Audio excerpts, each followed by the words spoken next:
ಕರ್ತನಲ್ಲಿ ಪ್ರೀತಿ ಅಂತ ಸಹೋದರ ಸಹೋದರಿಯರೇ, ನಿಮ್ಮೆಲ್ಲರಿಗೂ ತಂದೆಯ ದೇವನಾಮದಲ್ಲೂ ನಮ್ಮ ರಕ್ಷಕ ಒಡೆಯನಾಗತ್ತೆ ಯೇಸು ಕ್ರಿಸ್ತ ನಮ್ಮದಲ್ಲಿ ವಿಶ್ವಸುತ್ತಾ ದೇವರನ್ನ ಕರುಣೆ ಕೃಪೆ ಪ್ರೀತಿಗಳಿಂದ ನಾವೆಲ್ಲರೂ ಒಟ್ಟಾಗಿ ಸೇರಿ ಆತನ ವಾಕ್ಯಗಳನ್ನ ಧ್ಯಾನ ಮಾಡೋಕ್ಕೆ ದೇವ್ರು ಕೊಟ್ಟಂತ ಮಹಾಕೃಪೆಗಾಗಿ ಕೃತಜ್ಞ ಸ್ತೋತ್ರಗಳೊರಗನ. ಇವತ್ತು ತುಂಬಾ ಮುಖ್ಯವಾಗಿರೋಂಥ ಪಾಠ. ಯಾಕಂದ್ರೆ ಇವತ್ತು ನಾವು ಓದ್ತಿರೋದು ಯಾವ್ದಂದ್ರೆ ಪವಿತ್ರ ಆತ್ಮನ ಬಗ್ಗೆ ನಾವೇನ್ ಮಾಡೋಣ, ಓದಕ್ಕೆ ಹೋಗೋಣ ಅಲ್ವರ. ಅದಕ್ಕೆ ಪವಿತ್ರ ಆತ್ಮ ಅಂದ್ರೆ ಏನಪ್ಪಾ, ಪವಿತ್ರ ಆತ್ಮ ಬಗ್ಗೆ ಸತ್ಯವೇದ ಏನ್ ಹೇಳ್ತದೆ, ಪವಿತ್ರ ಆತ್ಮ ಬಗ್ಗೆ ಸಾಮಾನ್ಯವಾಗಿರೋಂಥ ಅಭಿಪ್ರಾಯಗಳೇನು ಅಂತ ನಾವೇನ್ ಮಾಡೋಣ, ನಾವು ತಿಳ್ಕೊಳ್ಳೋಣ ಅಲ್ವರ. ನಮಗೆಲ್ಲರೂ ಚೆನ್ನಾಗಿ ಗೊತ್ತು, ಪವಿತ್ರ ಆತ್ಮ ಬಂದ್ಬಿಟ್ಟು ಏನ್ರಿ ಯಾವ ತರ ಒಂದು ನಡೀತದೆ ಅಂತಂದ್ಬಿಟ್ಟು ಬೈಬಲಲ್ಲಿ ಏನ್ ಹೇಳ್ತಾರೆ ಅಂತಂದ್ರೆ, ನೀವೇನ್ರಿ ಪವಿತ್ರ ಆತ್ಮ ಭರಿತವರಾಗಿರ್ರಿ ಅಂತ ಏನ್ ಮಾಡ್ತಾರೆ ಸತ್ಯವೇದಲ್ಲಿ ಹೇಳ್ತಾರೆ ಅಲ್ವರ. ಎಫೆಸ ಬರೆದಂತ ಪತ್ರಿಕೆಯಲ್ಲಿ 5ನೇ ಅಧ್ಯಾಯದಲ್ಲಿ ನಮ್ಗೆ ಏನ್ ಮಾಡ್ತಾರೆ ಹೇಳ್ತಾರೆ ಅಲ್ವರ. ಸೊ ಪವಿತ್ರ ಆತ್ಮ ಭರಿತವರಾಗಿರ್ರಿ ಅಂದ್ರೆ ಏನರ್ಥ? ಇಲ್ಲಿ ಟಿವಿಲಿ ನಿಮ್ಗೆ ಸ್ಕ್ರೀನ್ ಕಾಣಿಸ್ತೈತೆ ನೋಡಿ, ಈ ತರನಾ ಪವಿತ್ರಾತ್ಮ ಭರಿತವರಾಗಿರಿ ಅಂದ್ರೆ ಈ ತರನಾ ದಡ ಬುಡ ಕುಣಿಯೋದು, ಇದು ಪವಿತ್ರ ಆತ್ಮದಿಂದ ಭರಿತವರಾಗಿರೋದಾ ಅಂತ ಏನ್ರಿ ಏನು ಅರ್ಥ ಅಂತ ನೋಡೋಣ ಅಲ್ವರ. ಯಾಕಂದ್ರೆ ಬೈಬಲ್ ಹೇಳ್ತಾರೆ ಪವಿತ್ರ ಆತ್ಮ ಭರಿತವರಾಗಿರಿ ಹಂಗ್ರಿ. ಹೆಂಗೆ ಪವಿತ್ರ ಆತ್ಮ ಭರಿತವರಾಗಿರೋದು ಹೆಂಗೆ, ಈ ಪವಿತ್ರ ಆತ್ಮ ನಮ್ಮಲ್ಲಿ ತುಂಬಿಸ್ಕೊಳ್ಳೋದು ಹೇಗೆ ಅಂತ ನೋಡೋಣ. ಯಾಕಪ್ಪ ಅಂದ್ರೆ ದೇವ್ರು ಇದೇ ಪವಿತ್ರ ಆತ್ಮನ ಯಾರು ಕೊಟ್ರು?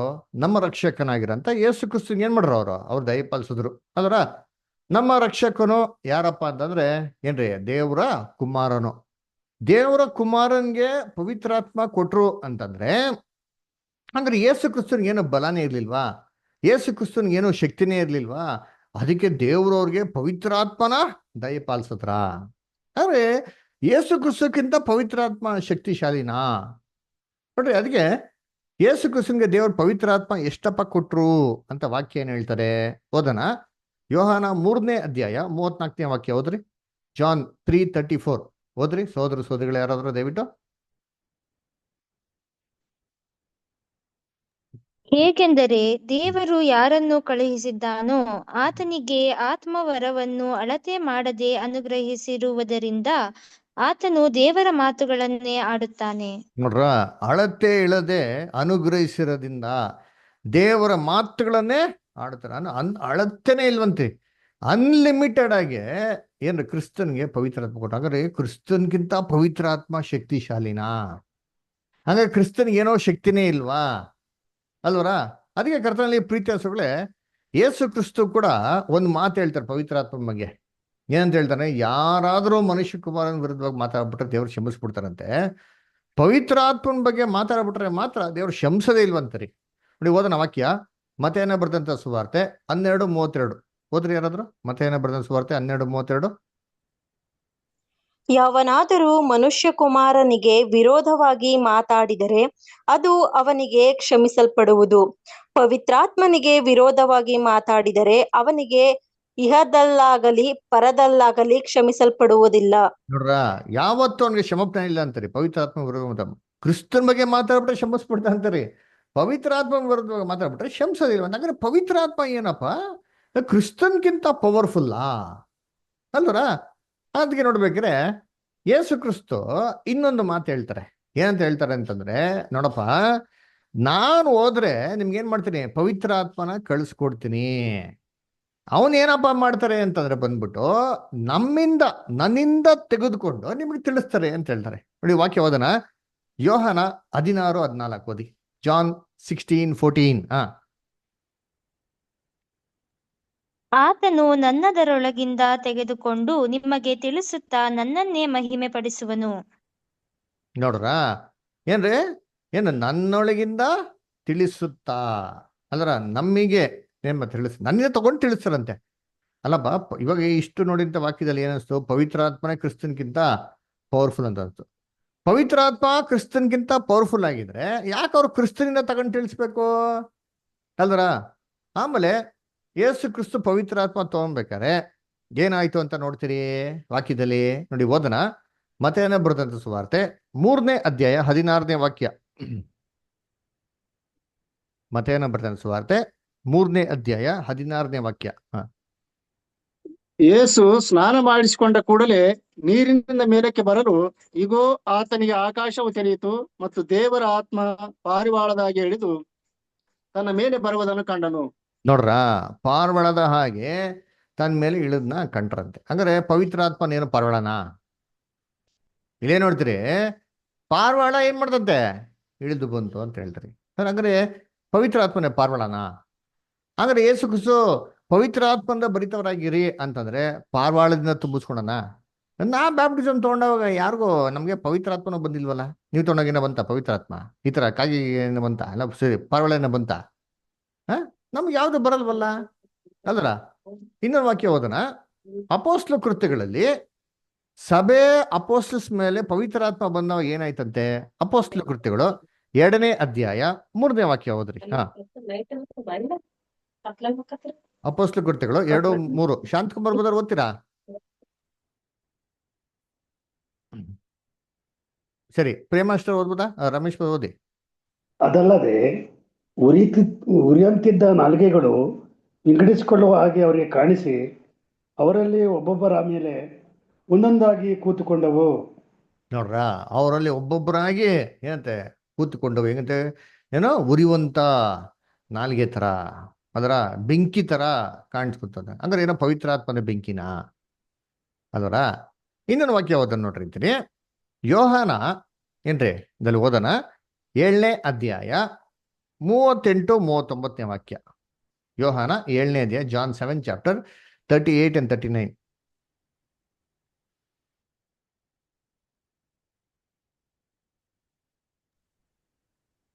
ಓದ್ತೀರಾ ಶಾಂತಕುಮಾರ್ ಬ್ರದರ್? ಪ್ರೇಮಾ ಸಿಸ್ಟರ್? ನಾವು ಓದಲೇ ಬ್ರದರ್? ಓದಿ ಓದಿ ಓದ. ನನ್ನನ್ನು ನಂಬಿದವನ ಹೊಟ್ಟೆಯೊಳಗಿಂದ ಶಾಸ್ತ್ರದಲ್ಲಿ ಹೇಳಿರುವ ಪ್ರಕಾರ ಜೀವಕರವಾದ ನೀರಿನ ಹೊಳೆಗಳು ಹರಿಯುವವು ಎಂದು ಕೂಗಿ ಹೇಳಿದನು. ಇದನ್ನು ಯೇಸು ತನ್ನನ್ನು ನಂಬಿದವರು ಹೊಂದಲಿರುವ ಪವಿತ್ರಾತ್ಮ ವರವನ್ನು ಕುರಿತು ಹೇಳಿದನು. ನೋಡ್ರ, ಇದು ಯೇಸು ಕ್ರಿಸ್ತು ಯಾರ ಬಗ್ಗೆ ಹೇಳ್ತಾರಂತೆ? ಯಾವ್ದ್ರ ಬಗ್ಗೆ ಹೇಳ್ತಾರಂದ್ರೆ ತನ್ನ ನಂಬಿದವರು ಇಂದ ಬರುವಂತ ಪವಿತ್ರಾತ್ಮ ಬಗ್ಗೆ ಹೇಳ್ತಾರಂತೆ. ಹಾಗೆ ಪವಿತ್ರಾತ್ಮನ ಏನ್ರು ನೀರಾ, ಜಲನಾ ಅಲ್ವರ? ಹಂಗಾರೆ ಪವಿತ್ರಾತ್ಮ ಭರಿತವರಾಗಿರಿ ಅಂದ್ರೆ ನಾವೇನು ಈ ತರ ಜಲದಿಂದ ತುಂಬಿರ್ಬೇಕಾ? ಜೀವಕರವಂತ ಜಲದಿಂದ ತುಂಬಿರ್ಬೇಕಾ ಅದರ? ಇನ್ನೊಂದು ವಾಕ್ಯ ಓದ ನೋಡಿದ್ದೀನಿ. ಯೋಹಾನ 6ನೇ ಅಧ್ಯಾಯ 63ನೇ ವಾಕ್ಯ.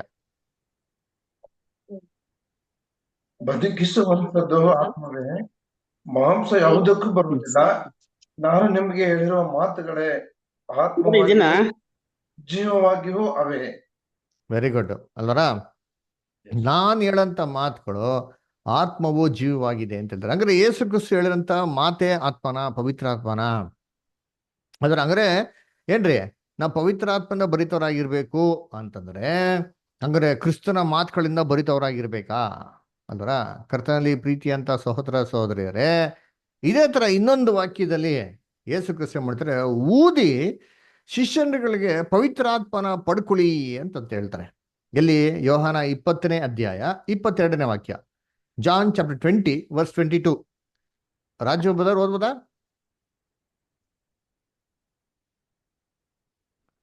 ಓಕೆ, ಪ್ರೇಮಾ ಸಿಸ್ಟರ್ ಓದ್ಬೋದಾ? ಲೈನ್ ಇದ್ದೀರಾ?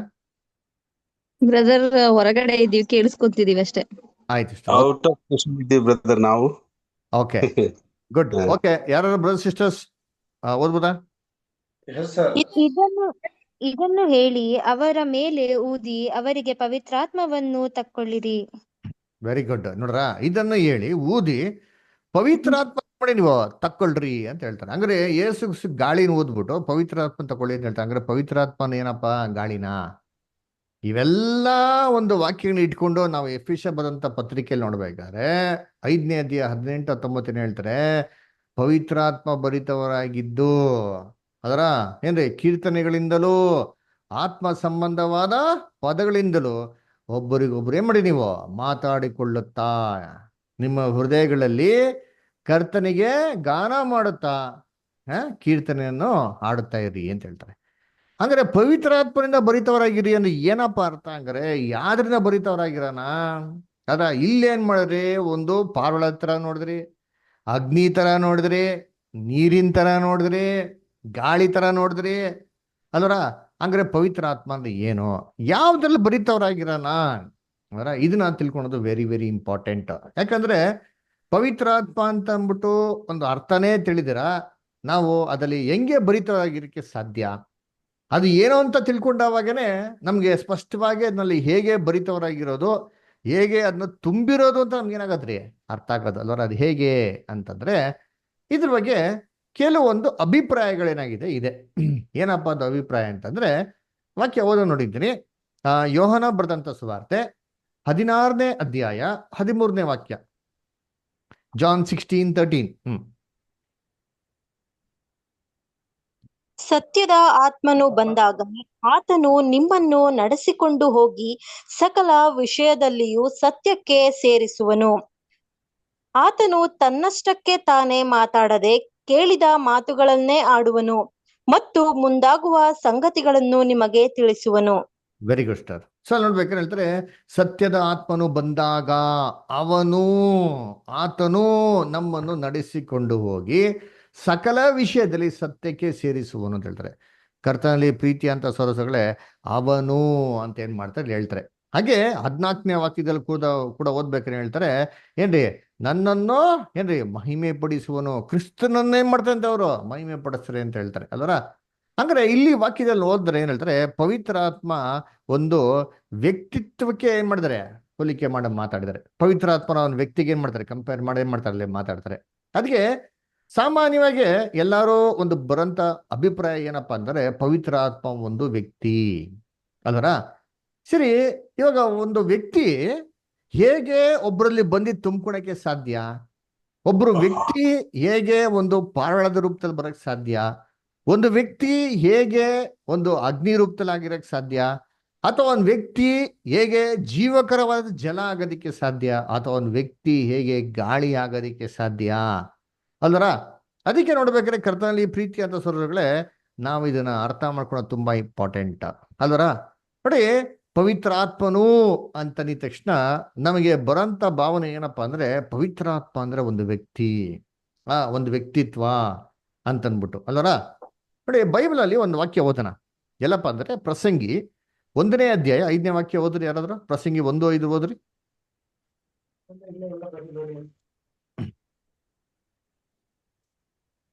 ಸೂರ್ಯನು ಏರುವನು, ಸೂರ್ಯನು ಇಳಿಯುವನು, ಹೊರಟ ಸ್ಥಾನಕ್ಕೆ ಹಸುರಸುರಾಗಿ ತಿರುಗಿ ಓಡುವನು. ಓಕೆ, ಸೂರ್ಯನು ಏರುವನು, ಸೂರ್ಯನು ಇಳಿಯುವನು ಅಲ್ಲರ. ಹೊರಟು ತನ್ನ ಸ್ಥಾನಕ್ಕೆ ಏನ್ ಮಾಡ್ತಂತೆ, ಹಸುರಸುರಾಗಿ ತಿರುಗಿ ಓಡುವನು ಅಲ್ಲರ. ಏನ್ರಿ, ಸೂರ್ಯನು ಏರುವನು, ಸೂರ್ಯನು ಇಳಿಯುವನು ಅಲ್ಲರ. ಹಂಗಾರೆ ಸೂರ್ಯ ಗಂಡ, ಸೂರ್ಯ ವ್ಯಕ್ತಿನಾ ಹೇಳ್ರಿ? ಇವಾಗ ಇಲ್ಲಿ ವಾಕ್ಯದಲ್ಲಿ ಏನ್ ಕೇಳಿಸ್ಕೊಂಡ್ರಿ? ಎಲ್ಲ ಗಮನ ಇಟ್ಟು ಕೇಳಿಸ್ಕೊತಾ ಇದ್ರಲ್ಲ, ವೆರಿ ಇಂಪಾರ್ಟೆಂಟ್, ಗಮನ ಇಟ್ಟು ಕೇಳಿಸ್ಕೊಳ್ರಿ. ಸೂರ್ಯನು ಏರುವನು ಅಂತ ಕೊಟ್ಟವ್ರೆ, ಸೂರ್ಯನು ಇಳಿಯುವನು ಅಂತ ಕೊಟ್ಟವ್ರೆ. ಹಂಗಾರೆ ಸೂರ್ಯ ಗಂಡ ಅಥವಾ ಸೂರ್ಯ ವ್ಯಕ್ತಿನಾ? ಇಲ್ಲ, ಎರಡೂ ಅಲ್ಲ ಬ್ರದರ್, ಅದೊಂದು ಗ್ರಹ. ಅದರ ಹಂಗಾರೆ ಸೂರ್ಯ ವ್ಯಕ್ತಿ ಆಗೋದಿಕ್ಕೆ ಇಲ್ಲ, ಸಾಧ್ಯ ಇಲ್ಲ. ಮತ್ತೆ ಏನಕ್ಕೆ ಇಲ್ಲಿ ಅವನಿಗೆ ಹೇಳ್ಬಿಟ್ಟವ್ರೆ ಅಲ್ವರ? ಅದನ್ನ ಯೋಚನೆ ಮಾಡ್ಬೇಕ ಬೇಡ ನಾವು ಅಲ್ವರ? ಇಲ್ಲಿ ಅವನು ಅಂತ ಹೇಳಿದ ತಕ್ಷಣ ಸೂರ್ಯನು ಒಂದು ವ್ಯಕ್ತಿ ಆಗೋದಿಕ್ಕೆ ಸಾಧ್ಯನಾ ಅಂದ್ರೆ ಖಂಡಿತವಾಗೂ ಸಾಧ್ಯ ಇಲ್ಲ ರೀ ಅಲ್ವರ. ಕರ್ತನಲ್ಲಿ ಪ್ರೀತಿ ಅಂತ ಸೊಗಳೆ. ಮತ್ತೆ ಸೂರ್ಯನ ಯಾಕೆ ಅವನಿಗೆ ಹೇಳಿದ್ದಾರೆ? ಯಾಕಪ್ಪ ಹೇಳಿದ್ದಾರೆ ಅಂತಂದ್ರೆ, ಸೂರ್ಯನ್ಗೆ ಎಲ್ಲ ಒಂದು ಪುರುಷರಿಗಿರೋಂಥ ಗುಣಲಕ್ಷಣಗಳೇನಾಗಿದೆ ಇದೆ. ಸ್ತ್ರೀಗೆ ಕಂಪೇರ್ ಮಾಡಿದ್ರೆ ಪುರುಷರಿಗೇನಿದೆ? ಸಾಮರ್ಥ್ಯ, ಶಕ್ತಿ, ಧೈರ್ಯ ಇವೆಲ್ಲ ಏನಾಗಿದೆ? ಹೆಚ್ಚಾಗಿದೆ ನೋಡ್ರಿ. ಅದರಿಂದ ಕರ್ತನಲ್ಲಿ ಪ್ರೀತಿ ಅನ್ಸೋಗಳೇ ಸೂರ್ಯನ ಅವನಿಗೆ ಕಂಪೇರ್ ಮಾಡ್ತಾರೆ. ಅದಕ್ಕೆ ಅವಳಿಗೆ ಹೇಳಿಲ್ಲ, ಅವಳಿಗೆ ಹೇಳಿಲ್ಲ. ಯಾಕೆ ಅವಳಿಗೆ ಹೇಳಿಲ್ಲ ಅಂದ್ರೆ, ಸ್ತ್ರೀಗಳಿಗೆ ಮಮತೆ, ಕೃಪೆ, ದಯೆ, ಪ್ರೀತಿ ಏನ್ರಿ ಜಾಸ್ತಿ. ಅರೆ ಸೂರ್ಯನ್ಗೆ ಶಕ್ತಿ, ಸಾಮರ್ಥ್ಯ, ಬಲ ಏನಾಗಿದೆ? ಅದಕ್ಕೆ ಅದನ್ನ ಪುರುಷನ್ಗೆ ಹೋಲಿಕೆ ಮಾಡಿ ಮಾತಾಡಿದರೆ ಹೊರತು ಅವನು ಅಂತ ಹೇಳಿದ ಮಾತ್ರಕ್ಕೆ ಅದು ಪುರುಷನಾಗೋದಕ್ಕೆ ಸಾಧ್ಯ ಇಲ್ಲ. ಸರಿ, ಇನ್ನೊಂದು ವಾಕ್ಯ ಓದೋಣ. ಎಲ್ಲಪ್ಪ ಅಂದ್ರೆ ಏನ್ರಿ, ಮತ್ತೇನ ಬರ್ದಂತ ಸುವಾರ್ತೆ 23ನೇ ಅಧ್ಯಾಯ 37ನೇ ವಾಕ್ಯ. ರಾಜಬುದ್ಧರು ಓದ್ರಿ. ಮ್ಯಾಥ್ಯೂ 23:37 ಓದಿ. 23:37. Okay brother.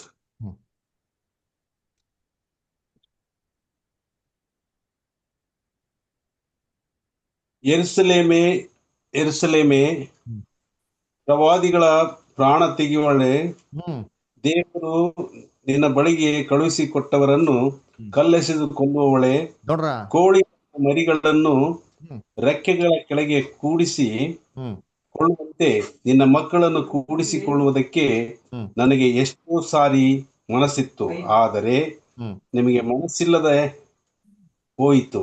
ನೋಡಿರಿ, ಹೇಳ್ತಾರೆ, ಯೆರೂಸಲೇಮೇ ಯೆರೂಸಲೇಮೇ, ಪ್ರವಾದಿಯ ಪ್ರಾಣ ತೆಗಿಯೋಳೆ ಅಂದ್ರ ಏನ್ರಿ, ಕೊಲೆ ಮಾಡೋಳೆ ಅವಳು.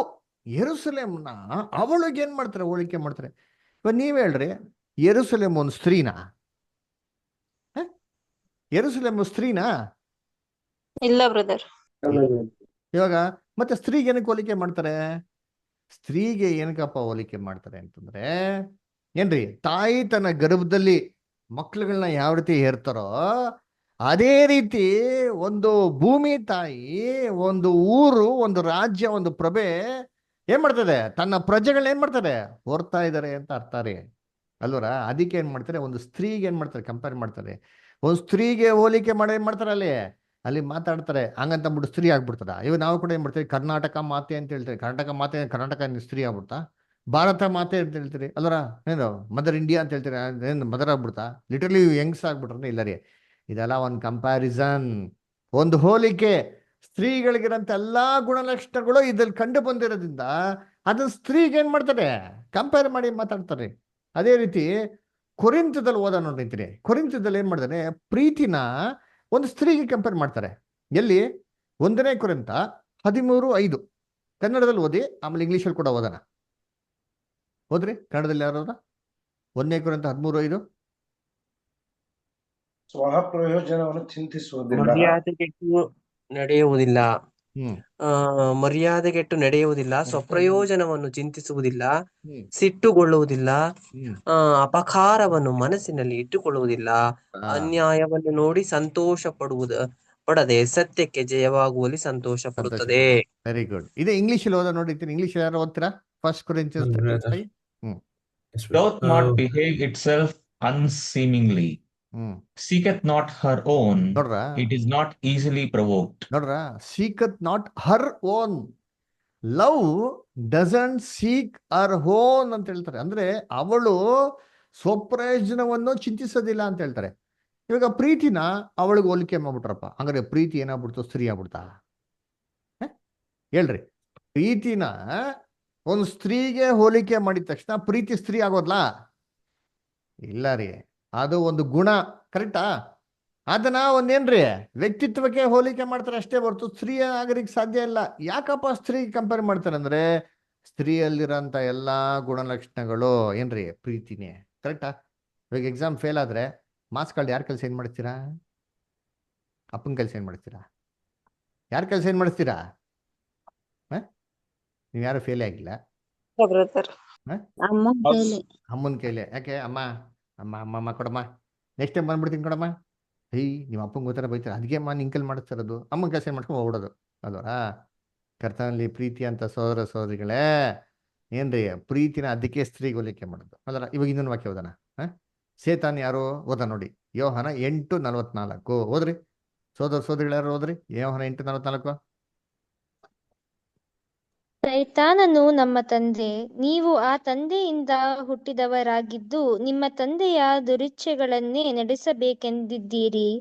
ಅವನು ಆದಿಯಿಂದಲೂ ಕೊಲೆಗಾರನಾಗಿದ್ದು ಸತ್ಯದಲ್ಲಿ ನಿಲ್ಲಲಿಲ್ಲ, ಅವನಲ್ಲಿ ಸತ್ಯವೂ ಇಲ್ಲವೇ ಇಲ್ಲ. ಅವನು ಸುಳ್ಳಾಡುವಾಗ ಸ್ವಭಾವಾನುಸಾರವಾಗಿ ಆಡುತ್ತಾನೆ. ಅವನು ಸುಳ್ಳುಗಾರನು, ಸುಳ್ಳಿಗೆ ಮೂಲಪುರುಷನೂ ಆಗಿದ್ದಾನೆ. ನೋಡ್ರ, ಅವನು ಸುಳ್ಳುಗಾರನು, ಸುಳ್ಳಿಗೆ ಏನಂತಾಗಿದ್ದಾನೆ? ಮೂಲ ಪುರುಷ ಆಗಿದ್ದಾನೆ ಅಲ್ವರ? ಸೇತನನ್ ಯಾರಪ್ಪ? ನಿಮ್ಮ ತಂದೆ ಅಲ್ವರ? ಅವನ ತಂದೆ. ಹಂಗಾರೆ ಗಂಡಸ ಅವನು? ಹೇಳ್ರಿ, ಸೇತನ್ ಗಂಡಸ ಹೆಂಗಸ? ಹೇಳ್ರಿ, ನಿಮ್ಗೆ ಕೇಳ್ತಾರೆ, 27 ಜನ ಇದಾರೆ, ಒಬ್ಬರಾರ ಉತ್ತರ ಕೊಡ್ರಿ. ಸೇತನ ಗಂಡಸ ಹೆಂಗಸ? ಆಧಾರ್ ಕಾರ್ಡ್ ನೋಡ್ಕೊಳ್ರಿ, ಅವನ ಆಧಾರ್ ಕಾರ್ಡ್ ಏನ್ ನೋಡಿದ್ರ? ಆತ್ಮಯ ಹಿಂಗ್ ಹೇಳ್ಬಿಟ್ರೆ ಗಂಡ್ಸಲ ಅನ್ಬಿಡ್ತೀರಾ? ಚೇತನು ಮನುಷ್ಯನ ದೇವದೂತನ? ದೇವದೂತನ್ಗೆ ಲಿಂಗ ಇದೆಯಾ? ಮತ್ತೆ ನೀವ್ ಹೆಂಗಂದ್ರಿ ಗಂಡ್ಸು ಅಂತ? ನೋಡ್ರ, ಬೈಬಲ್ ನಲ್ಲಿ ಅವನು ಅಂತ ಕೊಟ್ಟಿದ ತಕ್ಷಣ ನಾವೇನ್ ಮಾಡ್ಬಿಡ್ತೀರಿ? ಅಯ್ಯೋ ಗಂಡ್ಸು ಗಂಡ್ಸು ಅಂತ ಅನ್ಬಿಡ್ತೀರಿ. ಇಲ್ಲ ರೀ, ಅವನು ಅಂತ ಹೇಳಿದ ತಕ್ಷಣ ಗಂಡಸಾಗೋದಿಕ್ಕೆ ಸಾಧ್ಯ ಇಲ್ಲ. ಇಲ್ಲಿ ಯಾಕೆ ಅವನು ಕೇಳಿದಾರೆ ಅಂದ್ರೆ ಹಿಂಗಿರೋಂಥ ಎಲ್ಲಾ ದುಷ್ಟ ಕಾರ್ಯಗಳು ಏನ್ರಿ, ಒಂದು ಪೌರುಷ, ಪರಾಕ್ರಮ, ಧೈರ್ಯ ಅಲ್ದ್ರ, ಇವೆಲ್ಲ ಏನ್ರಿ ಎಲ್ಲ ಗಂಡಸಲ್ಲಿರೋಂಥ ಗುಣಲಕ್ಷಣಗಳ್ರಿ. ಅದಕ್ಕೆ ಗಂಡಸಿಗೆ ಕಂಪೇರ್ ಮಾಡಿದ್ರೆ ಅಷ್ಟೇ ಹೊರತು ಹಿಂಗ್ ಹೇಳಿದ ತಕ್ಷಣ ಗಂಡಸಾಗೋದಿಕ್ಕೇನಿಲ್ಲ, ಸಾಧ್ಯನೇ ಇಲ್ಲ. ಕರ್ತನಲ್ಲಿ ಪ್ರೀತಿ ಅಂತ ಸೋದರಗಳೇ ಅರ್ಥ ಮಾಡ್ಕೊಳ್ಳಿ ದಯವಿಟ್ಟು. ಇವೆಲ್ಲ ಜಸ್ಟ್ ಹೋಲಿಕೆ. ಅದಕ್ಕೆ ಕ್ರಿಸ್ತನ್ಗೆ ಬಂದು ಒಂದು ಪ್ರಶ್ನೆ ಕೇಳ್ತಾರೆ. ಒಂದು ಸ್ತ್ರೀ 7 ಜನ ಮದುವೆ ಆಗಿರ್ತಾರೆ. ಪುನರುತ್ಥಾನದಲ್ಲಿ ಆ ಸ್ತ್ರೀನ ಯಾರು ಮದುವೆ ಮಾಡ್ಕೊತಾರೆ ಅಂತ ಹೇಳ್ಬೇಕಾರೆ ಅವಾಗ ಯೇಸು ಕ್ರಿಸ್ತ ಏನು ಉತ್ತರ ಕೊಡ್ತಾರೆ?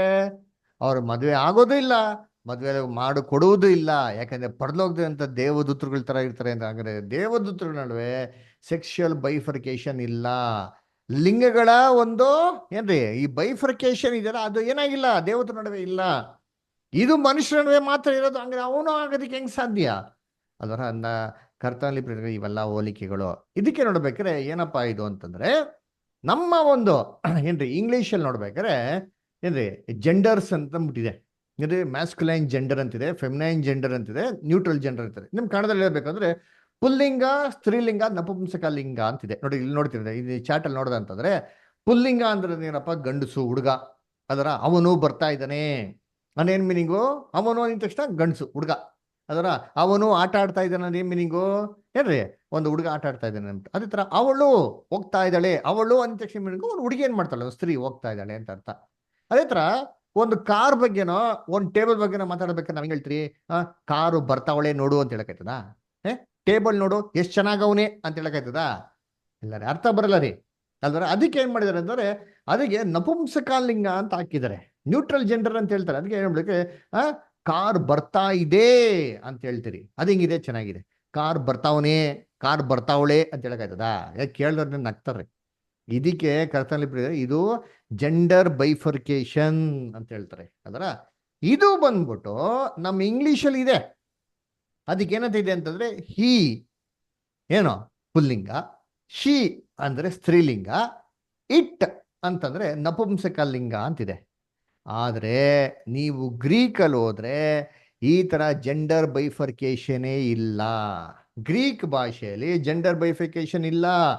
ಎಲ್ಲಾ ಜೆಂಡರ್ಗಳಿಗೂ ಇರೋದು ಒಂದೇ ಒಂದು ಕಾಮನ್ ಆಗಿರೋಂಥ ವಾರ್ತೆ. ಗ್ರೀಕಲ್ಲಿ ಯಾವ್ದ ಪದ? ಹಾಟಾಸ್ ಅಂತ ಒಂದು ವಾರ್ತೆ ಬರ್ತದೆ. ಇದನ್ನ ಪದನ ನೀವು ಯಾವ ಜೆಂಡರ್ಗೆ ಬೇಕಾದ್ರೆ ಮಾಡೋದು, ನೀವು ಬಳಸ್ಕೊಂಬಾರ್ದು. ಅದ್ರಲ್ಲಿ ಏನೋ ವ್ಯತ್ಯಾಸ ಇಲ್ಲ ರೀ ಅವರಲ್ಲಿ ಅಲ್ವರ. ಇದು ನಮ್ಮ ಭಾಷೆಯಲ್ಲಿದೆ, ಗ್ರೀಕ್ ಭಾಷೆಯಲ್ಲಿ ಇಲ್ಲ. ಬೈಬಲ್ ಒರಿಜಿನಲ್ ಆಗಿ ಬರೀಲ್ಪಟ್ಟಿದ್ ಯಾವ ಭಾಷೆಯಲ್ಲಿ? ಹೊಸ ಒಡಂಬಡಿಕೆ ಬರೆದಿಲ್ಲ ಯಾವ ಭಾಷೆಯಲ್ಲಿ? ಗ್ರೀಕ್ ಭಾಷೆಯಲ್ಲಿ. ಗ್ರೀಕ್ ಭಾಷೆ. ಹಳೆ ಒಡಂಬಡಿಕೆ ಹಿಬ್ರು ಭಾಷೆಯಲ್ಲಿ. Very good. ಅದರ ಹಂಗಾರೆ ನಾವು ಇಲ್ಲಿ ಏನಾರೋ ಒಂದು ಪದಗಳ ಮೂಲ ಅರ್ಥ ಹುಡುಕ್ಬೇಕು ಅಂತಂದ್ರೆ ಗ್ರೀಕ್ ಮತ್ತೆ ಹಿಬ್ರು ಭಾಷೆಗೆ ಹೋಗ್ಬೇಕು. ನಾವ್ ಈ ತರ ಗ್ರೀಕ್ ಭಾಷೆಯಲ್ಲಿ ಹುಡುಕಿದ್ರೆ ಏನಪ್ಪ ಜೆಂಡರ್ ಫಾರ್ಮೇಶನ್ ಏನೋ ಇದೆಯಾ, ಬೈಫರ್ಕೇಶನ್ ಇದೆಯಾ ಅಂತಂದ್ರೆ ಇಲ್ವೇ ಇಲ್ಲ ರೀ. ಈ ಆಟೋಸ್ ಅಂತ ಪದ ಬರ್ತಾವ ನಿಂತೀನಿ. ಈ ಆಟೋಸ್ ಅಂತ ಪದನೇ ಬೈಬಲ್ನಲ್ಲಿ ಎಲ್ಲೆಲ್ಲಿ ಅವನು, ಅವಳು, ಅದು ಅಂತ ಬಂದಿದ್ಯೋ ಎಲ್ಲಾ ಜಾಗದಲ್ಲಿ ಒಂದೇ ಗ್ರೀಕ್ ವಾರ್ತೆಗಳನ್ನೇ ಮಾಡಿರೋದು, ಯೂಸ್ ಮಾಡಿರೋದು. ಎರಡಿಗೂ ಏನಿಲ್ಲ, ಮೂರುಗಳಿಗೂ ಬೇರೆ ಬೇರೆ ವಾರ್ತೆಗಳೇ ಇಲ್ಲ. ಇದನ್ನ ಟ್ರಾನ್ಸ್ಲೇಷನ್ ಮಾಡೋರು ಆ ಸನ್ನಿವೇಶಗಳಿಗೆ ತಕ್ಕಂತೆ ಆ ಪದಗಳ ಬಳಕೆನ ಏನ್ ಮಾಡಿದ್ದಾರೆ ಅಲ್ಲಿ ಯೂಸ್ ಮಾಡಿದ್ದಾರೆ ಅಲ್ವರ. ಅದಕ್ಕೆ ನೋಡ್ಬೇಕಾದ್ರೆ ಇವಾಗ ನಾವ್ ಇಂಗ್ಲಿಷಲ್ಲಿ ಹೇಳ್ತೀರಿ ನೋಡಿ, ಹಿ ಈಸ್ ಕಮಿಂಗ್ ಅಥವಾ ಅವನು ಬರ್ತಾ ಇದ್ದಾನೆ ಅಂತ ಅಂದ್ಬಿಟ್ಟು ಹೇಳಕ್ಕಾಗಿ ನಮ್ಗೆ ತುಂಬಾ ಸಿಂಪಲ್ ಆಗಿದೆ. ಅವಳು ಬರ್ತಾ ಇದ್ದಾಳೆ, ಶಿ ಈಸ್ ಕಮಿಂಗ್ ಅಂತ ಹೇಳಕ್ಕೂ ಈಸಿ ಆಗಿದೆ. ಅದೇ ತರ ಏನ್ರಿ, the car is coming, car ಬರ್ತಾ ಇದೆ ಅಂತ ಹೇಳೋದಕ್ಕೆ ತುಂಬಾ ಸುಲಭವಾಗಿದೆ. ಅದ್ರ ಯಾಕಂದ್ರೆ ನಮ್ಗೆ ಬೈಫಿಕೇಶನ್ಗಳಿದೆ ರೀ, ಬಿಡಿ ಬಿಡುವೆ ಹಾಗೆ ವಿಭಾಗಿಸ್ಬಿಟ್ಟು ಕ್ಲೀನಾಗಿ ಓದ್ಬೋದು. ಗ್ರೀಕಲ್ಲಿ ಹಿಂಗಿಲ್ಲ ರೀ. ಗ್ರೀಕಲ್ಲಿ ಎಲ್ಲರಿಗೂ ಒಂದೇ ಪದ ರೀ. ಅದರ ಒಂದೇ ಪದ ಆಗಿರೋದ್ರಿಂದ ಇದನ್ನ ಅರ್ಥ ಮಾಡ್ಕೊಳೋದು ಹೆಂಗಪ್ಪ ಅಂದ್ರೆ ಸನ್ನಿವೇಶಗಳ ಆಧಾರದ ಮೇಲೆ ಮಾತ್ರ ಅರ್ಥ ಮಾಡ್ಕೊಳಕ್ ಸಾಧ್ಯ. ಇವಾಗ ಯೋಚನೆ ಮಾಡಿರ್ತೀರಿ, ಒಬ್ಬ ಹುಡುಗ ಆಟ ಆಡ್ತಾರದ್ ನೋಡ್ಬಿಟ್ಟು ಏನ್ರಿ ಏನ್ ನಾವು ಅದು ಆಟ ಆಡ್ತಾ ಇದ್ದೆ ಅಂತ ಹೇಳಕ್ ಹೆಂಗಿರ್ತಾರೆ? ಚೆನ್ನಾಗಿರ್ತದ? ಹೇಳ್ದ ಅರ್ಥ ಬರ್ತಾರ ಹೋಗ್ಲಿ. ಅದು ಅಂದ್ರೆ ಏನಪ್ಪ? ಯಾರದು ಅದು ಅಂದ್ರೆ ಹಸುನ, ಎಮ್ಮೆನ, ಕೋಣೆನ, ಎಲ್ಲ ಕಾರ, ಬೈಕ ಅಲ್ವರ? ಅರ್ಥ ಏನ್ ಬೇಕಾ ತಗೊಬೋದು ಅಲ್ವರ. ಆದ್ರೆ ಅವನು ಅಂತ ಸ್ಪಷ್ಟವಾಗಿ ಹೇಳ್ಬಿಟ್ರೆ ನಮಗ್ ಕ್ಲಿಯರ್ ಆಗಿ ಅರ್ಥ ಬರ್ತದೆ. ಇದು ಗ್ರೀಕಲ್ಲಿ ಬೈಫರ್ಕೇಶನ್ ಮಾಡಕ್ಕೇನಿಲ್ಲ, ಬೇರೆ ಬೇರೆ ಪದಗಳು ಇಲ್ಲ. ಅದರಿಂದ ಕರ್ತನಲ್ಲಿ ಪ್ರೀತಿ ಅಂತ ಸೋದರಗಳೇ ಗ್ರೀಕಲ್ಲಿ ಒಂದೇ ಪದ ಇರೋದು. ಈ ಪದನ ಏನ್ ಮಾಡಿದ್ರು ಅಂದ್ರೆ ಟ್ರಾನ್ಸ್ಲೇಷನ್ಸ್ ಮಾಡೋರು ಎಲ್ಲೆಲ್ಲಿ ಅವ್ರಿಗೆ ಸಾಧಕವಾಗಿದೆಯೋ, ಅವ್ರ ಐಡಿಯಾಗಳಿಗೆ ಅನುಸಾರವಾಗಿದೆಯೋ ಅದನ್ನೇನು ಮಾಡಿದ್ರು ಬೈಬಲ್ ಕ್ಲೀನಾಗಿ ಹಾಕ್ಬಿಟ್ರು. ಅದಕ್ಕೆ ನೋಡ್ಬೇಕಾರೆ ನಾವು ಬೈಬಲ್ನ ಓದ್ಬೇಕಾರೆ ಹೆಂಗೆ ಓದ್ಬೇಕು ಅಂದ್ರೆ ಒಂದು ವಾಕ್ಯ ಇಟ್ಕೊಂಡು ಓದ್ಬಾರ್ದ್ರಿ. ಬೈಬಲ್ ಅಂತ ಎಲ್ಲಾ ವಾಕ್ಯಗಳನ್ನ ತೆಗೆದು ನಾವು ಓದಿದ್ರೆ ನಮ್ಗೆ ಸ್ಪಷ್ಟವಾಗಿ ಅರ್ಥ ಆಗ್ತದೆ. ಅದಕ್ಕೆ ನೋಡ್ಬೇಕಾದ್ರೆ ಬೈಬಲ್ಲು ಮೆಜಾರಿಟಿ ಬರ್ದಿರೋದು ಆತ್ಮಿಕ ರೀತಿಯಲ್ಲಿ, ಏನ್ರಿ ಡೈರೆಕ್ಟ್ ಲ್ಯಾಂಗ್ವೇಜ್ ಅಲ್ಲಿ ಬರ್ದಿಲ್ಲ. ಅದಕ್ಕೆ ಸೂರ್ಯನು ಏರುವನು ಅಂತ ಕೊಟ್ಟವ್ರೆ. ಅದರ ಏನ್ರಿ ಸೂರ್ಯ ಏರ್ತದೆ, ಸೂರ್ಯ ಇಳಿತದೆ ಅಂತ ಕೊಟ್ಟಿಲ್ಲ. ಯೆರೂಸಲೇಮು ಅವಳು ಸಾಯಿಸುವಳು ಕೊಟ್ಟವ್ರೆ, ಯೆರೂಸಲೇಮ್ ಸಾಯಿಸ್ತದೆ ಅಂತ ಕೊಟ್ಟವ್ರ? ಇಲ್ಲ ರೀ. ಆಯ್ತರ ಏನ್ರಿ ಶೇತಾನು ನಿಮ್ಮ ತಂದೆ ಅಂತ ಕೊಟ್ಟಾನೆ. ಅದರ ಶೇತಾನು ಏನ್ರಿ ಅದು ನಿಮ್ಮ ತಂದೆ ಅಂತ ಹೇಳಕತ್ತದ? ಅದಕ್ಕೆ ಅರ್ಥ ಬರೋತರ ಏನ್ರಿ ಮಾಡೋದು? ಇದನ್ನೆಲ್ಲ ಬಂದ್ಬಿಟ್ಟು ಏನ್ರಿ ಪಿಕ್ಚರೈಸೇಷನ್ ಮಾಡಿರೋದು. ಹಂಗಂತಂದ್ಬಿಟ್ಟು ಇವೆಲ್ಲ ವಸ್ತುಗಳು ಬಂದ್ಬಿಟ್ಟು ಏನ್ರಿ ಒಂದು ವ್ಯಕ್ತಿ ಆಗೋದಿಕ್ಕೆ ಸಾಧ್ಯ ಇಲ್ಲ. ಚೆನ್ನಾಗಿ ಜ್ಞಾಪನ ಇಟ್ಕೊಳ್ರಿ. ಅದೇ ತರ ಸೇಮ್ ಅದೇ ವಾರ್ತೆ ಆಟೋಸ್ ಅಂದ್ಬಿಟ್ಟ ವಾರ್ತೆನೆ ಪವಿತ್ರಾತ್ಮಗೆ ನಮ್ಗೆ ಸತ್ಯವೇದ ಹೇಳಿರೋದು. ಅದರ ಹಂಗೆ ಹೇಳಿದ ಮಾತ್ರಕ್ಕೆ ಪವಿತ್ರಾತ್ಮ ವ್ಯಕ್ತಿ ಆಗ್ಬಿಡ್ತದ? ಖಂಡಿತವಾಗೂ ವ್ಯಕ್ತಿ ಆಗೋದಿಕ್ಕೆ ಸಾಧ್ಯನೇ ಇಲ್ಲ. ಅದರ ಅದಕ್ಕೆ ನೋಡ್ಬೇಕಾದ್ರೆ ಅಡ್ಜಸ್ಟ್ ಹೋಲಿಕೆ, ಅದಕ್ಕೆ ಯೇಸು ಕ್ರಿಸ್ತ ಪವಿತ್ರಾತ್ಮನು ಅಂತ ಬಳಕೆ ಮಾಡ್ತಾರೆ. ಹಂಗಂತ ಪವಿತ್ರಾತ್ಮ ವ್ಯಕ್ತಿ ಆಗೋದಿಕ್ಕೆ ಸಾಧ್ಯ ಇಲ್ಲ. ಸರಿ ಬದರ ಆಗೋದಿಕ್ಕೆ ಸಾಧ್ಯ ಇಲ್ಲ ಅಂದ್ರೆ ಯಾಕೆ ಅವನು ಅಂತ ಕರೆದ್ರು? ಯಾರ ಯೇಸು ಕ್ರಿಸ್ತ ಕರೆದಿಲ್ಲ ರೀ. ಗ್ರೀಕ್ ಭಾಷೆಯಲ್ಲಿ ಹಾಟೋಸ್ ಅಂತ ಟ್ರಾನ್ಸ್ಲೇಷನ್ ಮಾಡೋರು ಏನ್ ಮಾಡ್ಬಿಟ್ರೆ ಇಲ್ಲ ಅವನು ಅಂತ ಹಾಕ್ಬಿಟ್ರೆ. ಯಾಕೆ ಅವನು ಅಂತ ಕೂಡ ಹಾಕ್ಬೋಯ್ತಲ್ಲ? ಯಾಕೆ ಹಾಕಿಲ್ಲ ಅಂದ್ರೆ ಗೊತ್ತಾ? ನಮ್ಮ ಪರಲೋಕದ ತಂದೆಯ ದೇವರು ಏನ್ರಿ ಅವ್ರನ್ನ ಬೈಬಲ್ನಲ್ಲಿ ಯಾರಿಗೆ ಹೋಲಿಕೆ ಮಾಡಿ ಮಾತಾಡಿದ್ದಾರೆ? ಗಂಡಸಿಗೆ ಹೋಲಿಕೆ ಮಾಡಿ ಮಾತಾಡಿದಾರ, ಹೆಂಗಸಿಗೆ ಹೋಲಿಕೆ ಮಾಡಿ ಮಾತಾಡಿದಾರ? ಗಂಡಸಿಗೆ. ಅಲ್ಲರ ಯೇಸು ಕ್ರಿಸ್ತನು ಏನ್ರಿ ಭೂಲೋಕಕ್ಕೆ ಬರ್ಬೇಕಾರೆ ಹೆಂಗೆ ಬಂದಿದ್ದ? ಯೇಸು ಕ್ರಿಸ್ತನ್ ನಮ್ಮ ಪ್ರಭು. ಅದರ ಅವ್ರಿಗೆ ಏನ್ರಿ ಯೇಸು ಕ್ರಿಸ್ತಿ ಅಂತ ಹೇಳಕಾಯ್ತದ? ಅವ್ರು ಬಂದಿದೆ ಹೆಂಗ್ರಿ ಗಂಡಸ್ತರ? ಹೌದಾ ಇಲ್ವಾ? ಹೌದು ಅಲ್ವರ. ಅದಕ್ಕೆ ನೋಡ್ಬೇಕಾರೆ ಪರಲೋಕದ ತಂದೆ ಅಂತ ಹೇಳ್ತೀರಿ, ಪರಲೋಕದ ತಾಯಿ ಅಂತ ಹೇಳ್ತೀರಾ? ಹೇಳ್ತೀರಾ ಇಲ್ವಾ? ಇಲ್ಲ. ಉತ್ತರ ಕೊಡ್ರಿ. ನೀವ್ ಕೇಳಿದ ಪ್ರಶ್ನೆಗೆಲ್ಲ ಉತ್ತರ ಕೊಡ್ತೀನಿ ತಾನೆ. ನಾನ್ ಕೇಳೋ ಒಂದ್ ಜುಜ್ಬಿ ಪ್ರಶ್ನೆಗೆ ಉತ್ತರ ಕೊಡಕ್ಕಾಗಲ್ವಾ? ಪರಲೋಕದ ತಂದೆ ಅಂತ ಹೇಳ್ತೀರಾ, ತಾಯಿ ಅಂತ ಹೇಳ್ತೀರಾ? ನಾವು ತಂದೆ ಅಂತ ಹೇಳ್ತೀವಿ. ತಂದೆ ಅಂತ ಹೇಳ್ತೀರಿ. ಹಂಗಾರೆ ಬಂದ್ಬಿಟ್ಟು ನಮ್ಮ ದೇವ್ರನ್ನ ಒಂದು ಪುರುಷನ್ಗೆ ಹೋಲಿಕೆ ಮಾಡಿದರೆ, ಅದರ ವ್ಯಕ್ತಿತ್ವಕ್ಕೆ ಹೋಲಿಕೆ ಮಾಡಿದರೆ. ಹಂಗಂತಂದ್ಬಿಟ್ಟು ಅವ್ರ ವ್ಯಕ್ತಿನೇ ಆಗ್ಬಿಟ್ರ? ಇಲ್ಲ ರೀ. ಮನುಷ್ಯನಿಗೂ ದೇವ್ರಿಗೂ ಅಜಗಜಾಂತರ ವ್ಯತ್ಯಾಸ ಇದೆ ರೀ. ಅದಕ್ಕೆ ದೇವರಿಂದ ಬರೋಂಥ ಪವಿತ್ರ ಆತ್ಮನ ಒಂದ್ ವ್ಯಕ್ತಿಗೆ ಏನ್ ಮಾಡಿದ್ರು? ಅಲ್ಲಿ ಹೋಲಿಕೆ ಮಾಡಿದ್ರು ಅಷ್ಟೇ ಹೊರತು ಅದ್ ವ್ಯಕ್ತಿ ಆಗೋದಿಕ್ಕೆ ಸಾಧ್ಯ ಇಲ್ಲ. ಅರ್ಥ ಮಾಡ್ಕೊಳ್ರಿ ದಯವಿಟ್ಟು, ಅಲ್ವರ? ಸರಿ, ಹಂಗಿರ್ಬೇಕಾದ್ರೆ ಆಯ್ತು ಬುಧರ್, ಇದು ವ್ಯಕ್ತಿ ಅಲ್ಲ ಅಂತಂದ್ರೆ, ಇದು ವ್ಯಕ್ತಿತ್ವಕ್ಕೆ ಹೋಲಿಕೆ ಮಾಡಿದ್ದಾರೆ ಅಂತಂದ್ರೆ, ಸತ್ಯವೇದದಲ್ಲಿ ಯೇಸು ಕ್ರಿಸ್ತ ಪವಿತ್ರ ಆತ್ಮಗೆ ಒಂದು ಹೆಸರು ಬೇರೆ ಕೊಟ್ಬಿಟ್ರು. ಏನಂತ ಹೆಸರು ಕೊಟ್ರು? ಯೇಸು ಕ್ರಿಸ್ತ ಪವಿತ್ರ ಆತ್ಮಗೆ ಏನಂತ ಹೆಸರು ಕೊಟ್ಟಿದ್ದಾರೆ? ಯಾರಿಗೆ ಗೊತ್ತಿದ್ಯಾ? ಸಹಾಯಕನು. Very good. ನೋಡ್ರ, ಸಹಾಯಕನು. ಅದರ ಅದಕ್ಕೆ ಸಹಾಯಕನು ಅಂತ ಯಾಕೆ ಹೇಳಿದ್ರು ಬುಧರ್? ಸಹಾಯಕಿ ಅಂತ ಹೇಳ್ಬೋದಾಗಿತ್ತಲ್ಲ. ಯಾಕೆ ಸಹಾಯಕನು ಅಂತ ಹೇಳಿದ್ರು? ಅದರ ನೋಡೋಣ. ಅದರ ಏನಪ್ಪಾ ಯಾಕೆ ಹೇಳಿದ್ರು ಅಂದ್ಬಿಟ್ಟು ಮಾಡೋಣ, ಇದನ್ನ ನೋಡೋಣ. ಸರಿ, ಈ ಸಹಾಯಕನು ಅಂತ ಎಲ್ಲಿ ಬರ್ತಾರೆ ಬೈಬಲಲ್ಲಿ ಅಂತಂದ್ರೆ, ಇದು ಬರೀ 4 ಸತಿ ಬರೋದು. ಎಷ್ಟು ಸತಿ ಬರೋದು? 4 ಸತಿ ಬರೋದು. ಅಲ್ಲರ ಯೋಚನೆ ಮಾಡಿರ್ತೀನಿ. ಪವಿತ್ರಾತ್ಮ ಒಂದು ವ್ಯಕ್ತಿ ಏನ್ರಿ ಅದು ಒಂದು ಸಹಾಯಕನೇ ಆಗಿದ್ದಂದ್ರೆ ಯಾಕೆ ಬೈಬಲ್ನ ಬರೀ 4 ಸತಿ ಮಾತಾಡಬೇಕಾಗಿತ್ತು? ಸರಿ, ಆ 4 ವಾಕ್ಯಗಳನ್ನ ಫಸ್ಟ್ ಓದೋಣ. ಅದರ ಯೋಹಾನ 14:16 ಓದ್ರಿ. ಒಬ್ರು ಯೋಹಾನ 14:16 ಓದ್ರಿ. ಇನ್ನೊಬ್ರು ಯೋಹಾನ 14:26 ತೆಗಿರಿ. ಆ ಸಹಾಯಕನು ಯಾರೆಂದರೆ ಸತ್ಯದ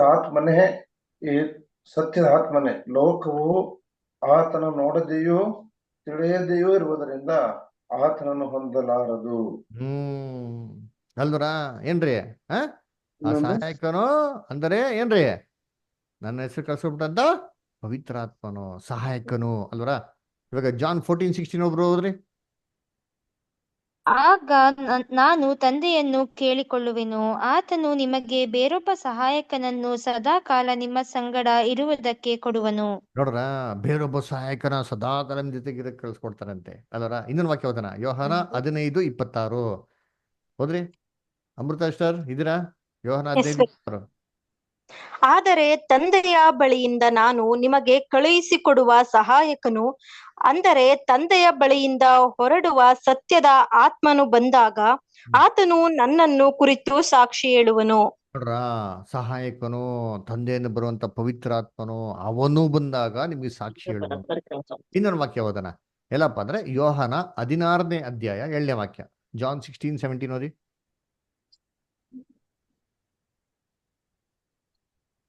ಆದರೂ ನಾನು ನಿಮಗೆ ಸತ್ಯವನ್ನು ಹೇಳುತ್ತೇನೆ, ಕೇಳಿರಿ. ನಾನು ಹೋಗುವುದು ನಿಮಗೆ ಹಿತಕರವಾಗಿದೆ. ಹೇಗೆಂದರೆ ನಾನು ಹೋಗದಿದ್ದರೆ ಆ ಸಹಾಯಕನು ನಿಮ್ಮ ಬಳಿಗೆ ಬರುವುದಿಲ್ಲ. ನೋಡ್ರ, ನಾನು ಹೋಗದಿದ್ರೆ ಸಹಾಯಕ ನಿಮ್ಮ ಮನೆಗೆ ಬರೋದಿಲ್ಲ. ಅಂದ್ರೆ ಇಲ್ಲಿ ಸಹಾಯಕ ಸಹಾಯಕ ಸಹಾಯಕ ಅಂತ ಯೂಸ್ ಮಾಡ್ತಾರೆ. ಇಂಗ್ಲಿಷಲ್ಲಿ ಕಂಫರ್ಟರ್ ಅಂತ ಯೂಸ್ ಮಾಡ್ತಾರೆ. ಈ ಕಂಫರ್ಟರ್ ಅಂತ ವಾರ್ತೆ ಇಡೀ ಬೈಬಲ್ ಅಲ್ಲಿ 4 ಸತಿ ಬರೋದ್ರಿ. ಎಷ್ಟು ಸತಿ ಬರೋದು? 4 ಸತಿ. ಯೋಚನೆ ಮಾಡಿ, 66 ಪುಸ್ತಕದಲ್ಲಿ 34,000ಕ್ಕಿಂತ ಮೇಲ್ಪಟ್ಟ ವಚನದಲ್ಲಿ ಇಂಥ ಒಂದು ಇಂಪಾರ್ಟೆಂಟ್ ಆಗಿರೋಂಥ ಮಾತು ಪದ ಯಾಕೆ 4 ಸತಿ ಬಂದಿದೆ? ಅದು ಎಲ್ಲಿ ಬಂದಿದೆ ಅಂತಂದ್ರೆ ಇಡೀ ಪೂರ್ತಿ ಬೈಬಲಲ್ಲಿ ಬಂದಿಲ್ಲ ರೀ, ಯೋಹಾನ ಸುವಾರ್ತೆಲೇ ಬಂದಿರೋದು. ನೋಡ್ರಿ, ನೀವು ಹುಡುಕ್ರೆ ಯೋಹಾನ ಸುವಾರ್ತೆ 14ನೇ ಅಧ್ಯಾಯದಿಂದ 16ನೇ ಅಧ್ಯಾಯದಲ್ಲಿ ಮಾತ್ರ ಬಂದಿರೋದ್ರಿ, ಬೇರೆ ಎಲ್ಲೂ ಬಂದಿಲ್ಲ. ಅಂದ್ರೆ ನಾವೇನ್ ಮಾಡ್ಬೇಕು? ಅರೆ ಯಾಕೆ ಅಲ್ಲಿ ಮಾತ್ರ ಹೇಳಪ್ಪ ಹೇಳಿದ್ದಾರೆ, ಬೇರೆ ಜಾಗದಲ್ಲಿ ಯಾಕಪ್ಪ ಹೇಳಿ ಅಂತ ಇವಾಗ ಹುಡುಕಿ ಓದ್ಬೇಕ್ರಿ. ಹುಡುಕಿ ಓದ್ರೆ ನಮ್ಗೇನಾಗ್ತದೆ? ಕ್ಲೀನಾಗಿ ಅರ್ಥ ಆಗ್ತದೆ. ಹಂಗಾರೆ ಏನಾಯ್ತು? ಇನ್ನು ಅರ್ಥ ಮಾಡ್ಕೊಬೇಕಂದ್ರೆ ನಾವೇನ್ ಮಾಡ್ಕೋ, ಯೋಹಾನ ಸುವಾರ್ತೆ ಸ್ವಲ್ಪ ಓದ್ಬೇಕ್ರಿ. ಯೋಹಾನ ಸುವಾರ್ತೆಯಲ್ಲಿ ತೆಗೆದ್ರೆ ಏನ್ರಿ, ಯೋಹಾನ ಸುವಾರ್ತೆಯಲ್ಲಿ 13ನೇ ಅಧ್ಯಾಯದಿಂದ ತೆಗೆದು ನೋಡಿದ್ರೆ ನಮಗೇನಪ್ಪ ಡೀಟೇಲ್ಸ್ ಬರ್ತಾನೆ? ಕ್ರಿಸ್ತನ ಕಡೆ ಕ್ಷಣಗಳ ಬಗ್ಗೆ ರೆಕಾರ್ಡಿಂಗ್ ಕೊಟ್ಟಿದ್ದಾರೆ. ಅಲ್ಲಿಂದ ಹಿಡ್ದು ಯೋಹಾನ ಬರೆದಂತ ಸುವಾರ್ತೆ 18ನೇ ಅಧ್ಯಾಯದವರೆಗೂ, ಕ್ರಿಸ್ತನ ಕೊನೆ 17ನೇ ಅಧ್ಯಾಯ 18ನೇ ಅಧ್ಯಾಯದವರೆಗೂ ಕೊನೆ ಕ್ಷಣಗಳ ಬಗ್ಗೆ ಕೊಟ್ಟಿರೋದು. ಅದಾದ್ಮೇಲೆ ಅದನ್ನ ಅರೆಸ್ಟ್ ಮಾಡ್ಕೊಂಡು ಹೋದ್ರು, ಅವ್ನು ಹೆಂಗೆ ಶಿಲ್ಬೆಗೆ ಹಾಕೊಂತ ಡೀಟೇಲ್ಸ್ ಎಲ್ಲ ಕೊಟ್ಟಾರೆ, ಹೆಂಗೆ ಪುನರ್ತನಾದ್ರು ಅಂತ. ಹಂಗಾರೆ ಯೋಹಾನ ಸುವಾರ್ತೆಯಲ್ಲಿ ಯೇಸು ಕ್ರಿಸ್ತು ಶಿಷ್ಯರುಗಳ ಜೊತೆಗೆ ಕಳೆದಿರಂತ ಕೊನೆ ಕ್ಷಣಗಳು ಯೋಹಾನ 13ನೇ ಅಧ್ಯಾಯದಿಂದ ಹಿಡ್ದು ಯೋಹಾನ 17ನೇ ಅಧ್ಯಾಯದವರೆಗೂ ರೆಕಾರ್ಡ್ ಆಗಿದೆ. ಚೆನ್ನಾಗಿ ಜ್ಞಾಪಕ ತಿಳ್ಕೊಳ್ಳಿ. ಅದರ ಇಷ್ಟು ದೊಡ್ಡ ಸ್ಪೇಸು, ಇಷ್ಟು ದೊಡ್ಡ ಕಾಲಾವಕಾಶಗಳು, ಸಮಯಗಳು ಬೇರೆ ಯಾವ ಸುವಾರ್ತೆಗಳಲ್ಲಿ ರೆಕಾರ್ಡ್ ಆಗಿಲ್ಲ. ಯೇಸು ಕ್ರಿಸ್ತನ ಕೊನೆ ಕ್ಷಣಗಳು ಜಸ್ಟ್ 3 to 4 hours ಇರೋದು ಫುಲ್ ರೆಕಾರ್ಡು ಯೋಹಾನ 13ನೇ ಅಧ್ಯಾಯದಿಂದ 17ನೇ ಅಧ್ಯಾಯದವರೆಗೂ ಮಾತ್ರ ಇರೋದು, ಬೇರೆ ಇರಲಿಲ್ಲ. ಸರಿ, ಏನಾಯ್ತು? ಯಾಕೆ ಇಷ್ಟು ಬರ್ದವ್ರೆ ಅಂತ ನೋಡ್ಬೇಕು. ನಮಗೆಲ್ಲ ಚೆನ್ನಾಗಿ ಗೊತ್ತು. ಯೋಹಾನ ಸುವಾರ್ತೆಯಲ್ಲಿ ಯೇಸು ಕ್ರಿಸ್ತ ಏನ್ ಮಾಡ್ತಾರೆ? ಎಲ್ಲ ಶಿಷ್ಯರ ಕೂತಿರ್ತಾರೆ, ಇದು ತಗೊಳ್ಳಿ ನನ್ನ ದೇಹ, ನೀವು ತೊಗೊಳ್ಳಿರಿ, ಇದು ರಾಕ್ಷಸನ ತೊಗೊಳ್ಳಿ ನನ್ನ ರಕ್ತ ಅಂತ ಹೇಳ್ತಾರೆ. ಇನ್ನು ಸ್ವಲ್ಪ ಹೊತ್ತು ಏನ್ ಮಾಡ್ತೀರಾ? ನೀವೆಲ್ಲ ನನ್ನ ಬಿಟ್ಟು ಹೋಗ್ಬಿಡ್ತೀರಾ, ಎಲ್ಲ ನನ್ನ ಹೋಗ್ಬಿಡ್ತೀರಾ, ನನ್ನ ಒಬ್ಬಂಟಿಯಾಗಿ ಬಿಟ್ಬಿಡ್ತೀರಾ. ನನ್ನ ಒಬ್ಬಂಟಿ ಎಲ್ಲ ದೇವ್ರ ಏನಾಗಿದ್ದಾರೆ ಇದಾರೆ ಅಂತ ಹೇಳ್ತಾರೆ. ಅವಾಗ ಹಿಂಗೆ ಹೇಳಿದ ತಕ್ಷಣ ಪೇತ್ರನಿಗೆ ಆಶ್ಚರ್ಯ ಆಗ್ಬಿಡ್ತಾರೆ. ಇದೇನು ಸ್ವಾಮಿ ಹಿಂಗಂತ ನೀವು? ನಾವೆಲ್ಲ ಬಿಟ್ಟು ಹೋಗ್ಬಿಡ್ತೀರಾ? ಇವರೆಲ್ಲ ಬಿಟ್ಟೋರು ಸರಿ, ನಾನ್ ಬಿಡಲ್ಲ ಸ್ವಾಮಿ ನಿಮ್ನ, ನಾನು ನಿಮ್ ಜೊತೆಗಿರ್ತೀನಿ ಸ್ವಾಮಿ. ಎಲ್ಲಿರ್ತೀನಿ? ನೀವು ಸತ್ರು ಸರಿ ನಿಮ್ ಜೊತೆಗಿರ್ತೀನಿ, ನಿಮ್ ಜೊತೆಗೆ ಜೈಲ್ ಕೂಡ ಬರ್ತೀನಿ ಅಂತ ಹೇಳ್ತಾರೆ. ಅಲ್ಲ, ಹಂಗೆ ಹೇಳಿದ ತಕ್ಷಣ ಇಮ್ಮಟ ಕ್ರೈಸ್ಟ್ ಏನ್ಬಿಡ್ತಾರೆ ಅಂತಂದ್ರೆ, ಅಯ್ಯೋ ನೀನ್ ನನ್ನ ಜೊತೆಗಿರ್ತೀಯ, ಕೋಳಿ ಕೂಗೋದಕ್ಕಿಂತ ಮುಂಚೆ ನೀನ್ 3 ಸತಿ ನನ್ನೇನ್ ಮಾಡ್ತೀಯಾ, ನಿರಾಕರಿಸ್ಬಿಡ್ತೀಯಪ್ಪ ಅಂತ ಅಂದ್ಬಿಟ್ಟು ಹೇಳ್ಬಿಡ್ತಾವ್ ನಿಂತೀನಿ. ಅದನ್ನ ಹೆಂಗಿತ್ತು ಅಂದ್ರೆ ಯೇಸು ಕ್ರಿಸ್ತ ಹೇಳಿದ್ರು, ಪೇತ್ರನಿಗೆ ಮಗ ಕೊಡ್ದಂಗಿತ್ರಿ ಎಲ್ಲಾರ ಮುಂದೆ. ಒಂಥರ ಸುಮ್ಮನೆ ಹಂಗೆ ಅವಮಾನ ಅಂದಂಗೆ ಹೋಯ್ತ್ರಿ. ಇಷ್ಟು ಧೈರ್ಯ ಹೇಳಿದಂತ ಪೇತ್ರನಿಗೆ ಯೇಸು ಕ್ರಿಸ್ತ ಸಭಾಷ್, ಪರವಾಗಿಲ್ಲಪ್ಪ, ಯಾರು ಇಲ್ಲ ಅಂತ ಅಂದ್ಬಿಟ್ಟಿದ್ರು, ನೀನು ಜೊತೆಗಿರ್ತೀನಿ ಅಂತ ಹೇಳಿದಿಲ್ಲ, ವೆರಿ ಗುಡ್ ಪೇತ್ರ, ನೀನ್ ತುಂಬಾ ಸಂತೋಷ ಆಯ್ತು ಅಂತ ಹೇಳಿದಿರಾ. ಅವ್ರಿಗೇನ್ ಮಾಡ್ತಾರೆ? ಎಲ್ಲಾರ ಮುಂದೆ ಖಂಡಿಸ್ತಾರ್ರಿ ಅಲ್ವರ. ನೋಡಿ ವಾಕ್ಯ ಓದೋಣ, ಯೋಹಾನ 13ನೇ ಅಧ್ಯಾಯ 37ರಿಂದ 38 ಓದಿ. John 13 chapter 37-38. ಪೇತ್ರನು ಆತನಿಗೆ, ಸ್ವಾಮಿ, ನಾನು ಏಕೆ ಈಗ ನಿನ್ನ ಹಿಂದೆ ಬರಲಾರೆನು? ನಿನಗೇನು ನನ್ನ ಪ್ರಾಣವಾದರೂ ಕೊಟ್ಟೆನು ಎಂದು ಹೇಳಲು, ಏಸು ನನಗಾಗಿ ಪ್ರಾಣ ಕೊಟ್ಟೀಯಾ? ನಿನಗೆ ನಿಜ ನಿಜವಾಗಿ ಹೇಳುತ್ತೇನೆ, ನೀನು ನನ್ನ ವಿಷಯದಲ್ಲಿ ಅವನನ್ನು ಅರಿಯನೆಂದು 3 ಸಾರಿ ಹೇಳುವ ತನಕ ಕೋಳಿ ಕೂಗುವುದೇ ಇಲ್ಲ ಅಂದನು. ಕೋಳಿ ಏನಾಗೋದಿಲ್ಲ, ಕೂಗೋದೇ ಇಲ್ಲ ಅಂತ ಅಂದ್ಬಿಡ್ತಾರ್ರಿ. ಪೇತ್ರಂಗೆ ಹೆಂಗಿತ್ತು ಅಂದ್ರೆ ಬೇಜಾರಾಗೋಯ್ತು, ಏನಪ್ಪ ಹಿಂಗ್ ಅಂದ್ಬಿಟ್ಟಲ್ಲ. ಎಲ್ಲಾ ಶಿಷ್ಯರಿಗೆ ಬೇಜಾರಾಗೋಯ್ತ್ರಿ. ಯಾಕೆಂದ್ರೆ ಪೇತ್ರ ಇವ್ರಿಗೆಲ್ಲ ಲೀಡರ್ ಇದ್ದಂಗಿರಿ. ಅದರ ಪೇತ್ರ ಏನ್ ಬೇಕಾದ್ರೆ ಧೈರ್ಯವಾಗಿ ಹೇಳ್ಬಿಟ್ಟಿರೋ ನೋಡಿರ್ತೀನಿ. ಹಿಂಗೆ ಹೇಳಿದ್ರೆ ಪೇತ್ರಿಗೆ ಹಿಂಗೆ ಅನ್ಬಿಟ್ರಲ್ಲ ಅಂತ ಅಂದ್ಬಿಟ್ಟು ಪೇತ್ರಿಗೂ ಬೇಜಾರಾಗ್ಬಿಡ್ತಾರೆ, ಎಲ್ಲಾ ಶಿಷ್ಯನಿಗೆ ಬೇಜಾರಾಗ್ಬಿಡ್ತಾರೆ ನೋಡಿರ್ತೀನಿ. ಯೋಚನೆ ಮಾಡಿ, ಮಕ್ಕಳು ಹೆಂಗಿರ್ತಾರೆ ಹಂಗೆ ಎಲ್ಲಾ ಬೀಳ್ಚೋಗೋ ತರ ಇರ್ತಾರೆ. ಇದನ್ನ ಜೀಸಸ್ ಕ್ರೈಸ್ಟ್ ನೋಡ್ತಾರ. ನೋಡ್ಬಿಟ್ಟು ಅಲ್ಲೇ ಇವರೆಲ್ಲ ಬೇಜಾರಾಗ್ಬಿಟ್ಟವ್ರಲ್ಲ ಅಂದ್ಬಿಟ್ಟು ಯೇಸು ಕ್ರಿಸ್ತ ಏನ್ ಮಾಡ್ತಾರೆ, ಅವ್ರಿಗೆ ಪ್ರೋತ್ಸಾಹ ಪಡಿಸ್ತಾರೆ. ಹೆಂಗೆ ಕಂಟಿನ್ಯೂ ಮಾಡಿ ಇಷ್ಟ ಹಂಗೆ ನೆಕ್ಸ್ಟ್ ಕಂಟಿನ್ಯೂ ಮಾಡ್ಕೊಂಡು ಹೋಗಿ ಹೆಂಗೆ ಮುಂದಕ್ಕೆ. ನಿಮ್ಮ ಹೃದಯವು ಕಳವಳಗೊಳ್ಳದೇ ಇರಲಿ, ದೇವರನ್ನು ನಂಬಿರಿ, ನನ್ನನ್ನು ನಂಬಿರಿ. ನೋಡಿ 13 ಚಾಪ್ಟರ್ ಎಂಡ್ ಆಗೋಯ್ತು. ನಾವೇನ್ ತಿಳ್ಕೊಂಡ್ಬಿಡ್ತೀರಿ ಅಲ್ಲೇ ಸನ್ನಿವೇಶ ಮುಗಿತದೆ. ನೋ ನೋ ನೋ ನೋ, ಸನ್ನಿವೇಶ ಮುಗ್ದಿಲ್ಲ, ಕಂಟಿನ್ಯೂ ಆಗ್ತಾ ಇದೆ. ಈ ಬೈಬಲ್ ಅಲ್ಲಿ ಚಾಪ್ಟರ್ ಡಿವಿಷನ್ಸ್ ವರ್ಸ್ ಡಿವಿಷನ್ ಎಲ್ಲ ಅನಂತರ ಆಗಿರೋದು. ಒರಿಜಿನಲ್ ಬೈಬಲ್ ಡಿವಿಷನ್ಸ್ ಇಲ್ಲ ರೀ. ಸಿಚುವೇಶನ್ಗೆ ಕಂಟಿನ್ಯೂ ಆಗ್ತದೆ. ಯೇಸು ಕ್ರಿಸ್ತ ನೋಡ್ತಾರೆ ಇವ್ರ ಮಕ್ಕಳನ್ನ ಬೇಜಾರಾಗ್ಬಿಟ್ಟವ್ರೆ. ಅವ್ರಿಗೆ ಏನ್ ಹೇಳ್ತಾರೆ, ನಿಮ್ಮ ಹೃದಯವು ಕಳವಳಗೊಳ್ಳದಿರಲಿ, ಭಯ ಪಟ್ಬಿಡ್ರಿ, ಧೈರ್ಯವಾಗಿರ್ರಿ, ದೇವ್ರು ನಂಬಿರ್ತಾನೆ, ನನ್ನ ನಂಬ್ರಿ, ದಯವಿಟ್ಟು ಯಾರೋ ಬೇಜಾರಾಗ್ಬಿಡಿ, ಮೋಸ ಆಗ್ಬಿಟ್ಟು ಮಾಡ್ತಾರೆ, ಎಂಕರೇಜ್ ಮಾಡಕ್ ಶುರು ಮಾಡ್ತಾರೆ. ಯಾಕೆ ಎಂಕರೇಜ್ ಮಾಡಿದ್ರು, ಏನಕ್ಕೆ ಎಂಕರೇಜ್ ಮಾಡ್ಬೇಕಾಯ್ತು ಅಂದ್ರೆ, ಶಿಷ್ಯನ್ರು ಎಲ್ಲಾ ಕೆಲಸ ಬಿಟ್ಬಿಟ್ಟು ಯೇಸು ಕ್ರಿಸ್ತ ಹಿಂದೆ ಬಂದ್ರು. ಹೌದಾ ಇಲ್ವಾ? ಮೀನ್ ಹಿಡಿತಾ ಇದ್ರು ಅದರ, ಎಲ್ಲ ಒಳ್ಳೆ ಫಿಶರ್ಮನ್ಗಳು, ಒಳ್ಳೆ ದುಡ್ಡು ಮಾಡೋರು ಅದರ. ಯೇಸು ಕ್ರಿಸ್ತ ಏನ್ ಮಾಡ್ತಾರೆ, ಅದನ್ನ ಬಿಟ್ಟು ಬನ್ರಿ ನನ್ನ ಹಿಂದೆ, ಮನುಷ್ಯರನ್ನು ಹಿಡಿಯಂತ ಬೆಸ್ತರಾಗಿ ಮಾಡ್ತೀನಿ ಅಂತ ಹೇಳ್ಬೇಕಾರೆ ಇವರೆಲ್ಲ ಏನ್ ಮಾಡಿದ್ರು, ಬಿಟ್ಬಿಟ್ಟು ಬಂದ್ರ ಇಲ್ವಾ? ಬಿಟ್ಬಿಟ್ಟು ಬಂದ್ರು. ಪೇತ್ರ ಕೇಳ್ತಾರೆ ಒಂದ್ಸತಿ, ಶಿಷ್ಯನೆಲ್ಲ ಕೇಳ್ತಾರೆ, ಸ್ವಾಮಿ ನಾವಂತೂ ಎಲ್ಲ ಬಿಟ್ಟು ಬಂದ್ಬಿಟ್ಟಿದ್ವಿ ನಿಮ್ಮಿಂದೆ, ನಮಗೆ ಏನ್ ಸಿಗ್ತದೆ ಅಂತ ಏನ್ ಮಾಡ್ತಾರೆ ಅಲ್ಲಿ ಕೇಳ್ತಾರೆ. ಅದರ ಅವಾಗ ಯೇಸು ಕ್ರಿಸ್ತ ಏನು ಉತ್ತರ ಕೊಟ್ಟರು ಅವ್ರಿಗೆ? ಓದೋ ನೋಡಿರ್ತೀನಿ, ಮ್ಯಾಥ್ಯೂ 19:28. ಮ್ಯಾಥ್ಯೂ 19:28 ಓದ್ರಿ, ಓದಿ ಅಮೃತ ಸ್ಟರ್. ಯೇಸು ಯೇಸು ಅವರಿಗೆ, ನಿಮಗೆ ಸತ್ಯವಾಗಿ ಹೇಳುತ್ತೇನೆ, ಹೊಸ ಸೃಷ್ಟಿಯಲ್ಲಿ ಮನುಷ್ಯಕುಮಾರನು ತನ್ನ ಮಹಿಮೆಯ ಸಿಂಹಾಸನದ ಮೇಲೆ ಕೂತುಕೊಳ್ಳುವಾಗ ನನ್ನನ್ನು ಹಿಂಬಾಲಿಸಿರುವ ನೀವು ಸಹ 12 ಸಿಂಹಾಸನಗಳ ಮೇಲೆ ಕೂತುಕೊಂಡು ಇಸ್ರಾಯೇಲಿನ 12 ಕುಲಗಳಿಗೆ ನ್ಯಾಯ ತೀರಿಸುವಿರಿ. ನೋಡ್ರ, ಅದಕ್ಕೆ ಯೇಸು ಕ್ರಿಸ್ತ ಹೇಳ್ತಾರೆ, ನಾವೆಲ್ಲ ಏನ್ ಬಿಟ್ಟು ನಮ್ಗೇನ್ ಸಿಗ್ತಾರೆ ಅಂತಾರೆ, ವರಿ ಮಾಡ್ಬೇಡಿ, ನಿಮ್ಗೆ 12 ಸಿಂಹಾಸನ ಕೂತ್ಕೊಂಡು ನ್ಯಾಯ ತೀರ್ಪಣಕ್ಕೆ ಅವಕಾಶ ಕೊಡ್ತಾರೆ ಅಂತ. ಶಿಷ್ಯರೆಲ್ಲ ಫುಲ್ ಖುಷಿ ಆಗ್ಬಿಡ್ತಾರೆ, 12 ಸಿಂಹಾಸನ ಇತ್ತ ಕಣಪ್ಪ, ನಾವೆಲ್ಲ 12 ಜನಗಳು ಆರಾಮ್ ಕೂತ್ಕೊಬೋದು ಅಂತ. ಇವರೇ ಏನ್ ತಿಳ್ಕೊಂಡ್ಬಿಟ್ರು, ಲಿಟ್ರಲ್ ಆಗಿ ಯೇಸು ಕ್ರಿಸ್ತು ರೋಮನ್ಸ್ನ ಅವಾಗೇ ನಾಶ ಮಾಡ್ಬಿಡ್ತಾರೆ, ಅವಾಗೇ ತನ್ನ ರಾಜ್ಯವನ್ನು ಭೂಲೋಕ ಸ್ಥಾಪನೆ ಮಾಡ್ಬಿಡ್ತಾರೆ. ನಾವೆಲ್ಲ ಕಂಫರ್ಟಬಲ್ ಆಗಿ ಒಳ್ಳೊಳ್ಳೆ ಮಿನಿಸ್ಟರ್ ಪೊಸಿಷನ್ ಇರ್ಬೋದು ಅಂತ ತಿಳ್ಕೊಂಡ್ಬಿಟ್ರು.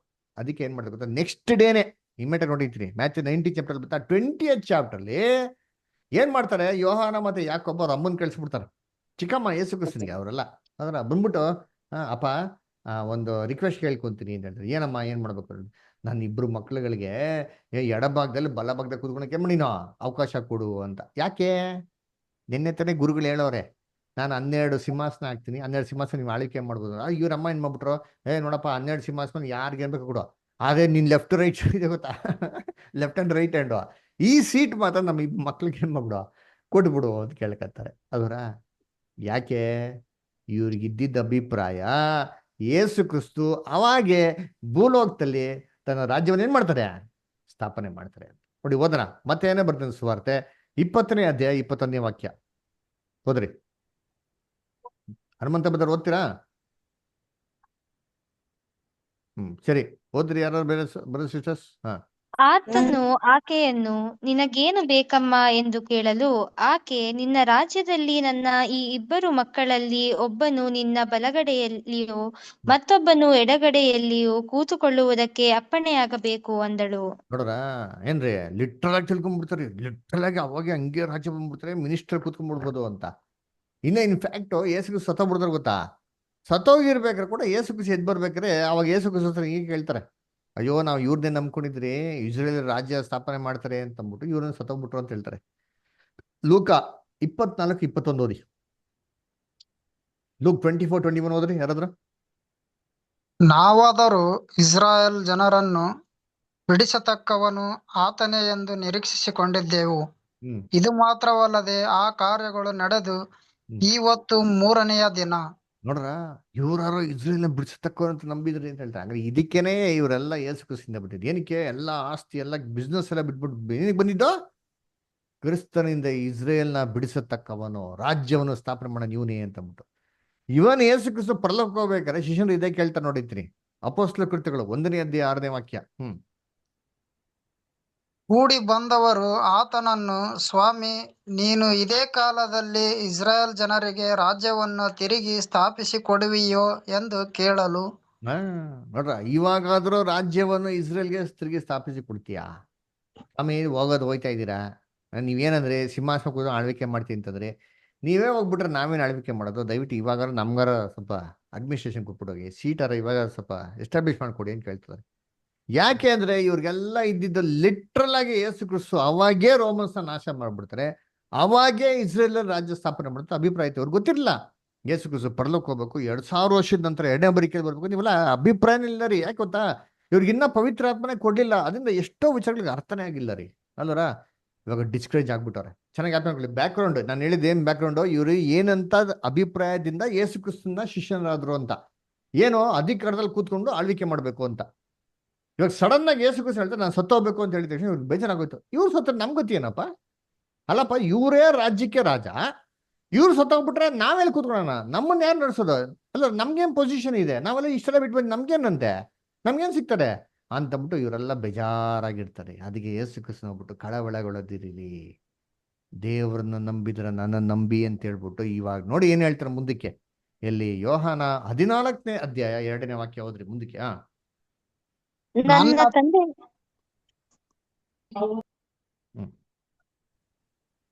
ಹೋದ್ರಿ. ನನ್ನ ತಂದೆಯ ಮನೆಯಲ್ಲಿ ಬಹಳ ಬಿಡಾರಗಳು ಅವೆ, ಇಲ್ಲದಿದ್ದರೆ ನಿಮಗೆ ಹೇಳುತ್ತಿದ್ದೆನು, ನಿಮಗೆ ಸ್ಥಳವನ್ನ ಸಿದ್ಧ ಮಾಡುವುದಕ್ಕೆ ಹೋಗುತ್ತೇನಲ್ಲ. ನೋಡ್ರ, ಇವಾಗ ಏನಂದ್ರು, ವರಿ ಮಾಡ್ಬಿಡ್ರಪ್ಪ, ನನ್ನ ತಲೆ ಮೇಲೆ ಇದೆ ಅನೇಕ ಬಿಡಾರಗಳಿದ್ರೆ, ಅಲ್ಲೋದ್ರೆ ನಾನೇನ್ ಮಾಡ್ತೀನಿ, ಸ್ಥಳಗಳನ್ನ ಸಿದ್ಧ ಮಾಡಿ ನಿಮ್ನ ನಾನು ಬಂದು ತಿರ್ಗಾ ಕರ್ಕೊಂಡು ಹೋಗ್ತೀನಿ ಅಂತ ಹೇಳ್ತಾರೆ. ಇವಾಗ ಶಿಷ್ಯನಿಗೆ ಏನಾಯ್ತಾ, ಪರವಾಗಿಲ್ಲ ರಾಜ್ಯ ಅಂತ ಹೇಳ್ತಾರೆ, ಇಲ್ಲಲ್ವಂತೆ ಇವ್ರ ಅಪ್ಪನ ಮೇಲೆ ಏನೋ ಇದೆ ಅಂತ ಕಣೋ, ಏನೋ ಮ್ಯಾನ್ಷನ್ಸು, ಪ್ಯಾಲೇಸ್, ಅದರ ಏನ್ರಿ ಬಿಡಾರಗಳು ದೊಡ್ಡ ದೊಡ್ಡ ಆಗೈತೆ. ಅಲ್ಲಿ ಹೋದ್ರೆ ಏನ್ ಮಾಡ್ತಾರಂತೆ, ರೆಡಿ ಮಾಡ್ಕೊಂಡ್ ಬರ್ತಾರಂತೆ. ಆಮೇಲೆ ಏನ್ ಮಾಡ್ತಾರಂತೆ, 3ನೇ ವಾಕ್ಯ.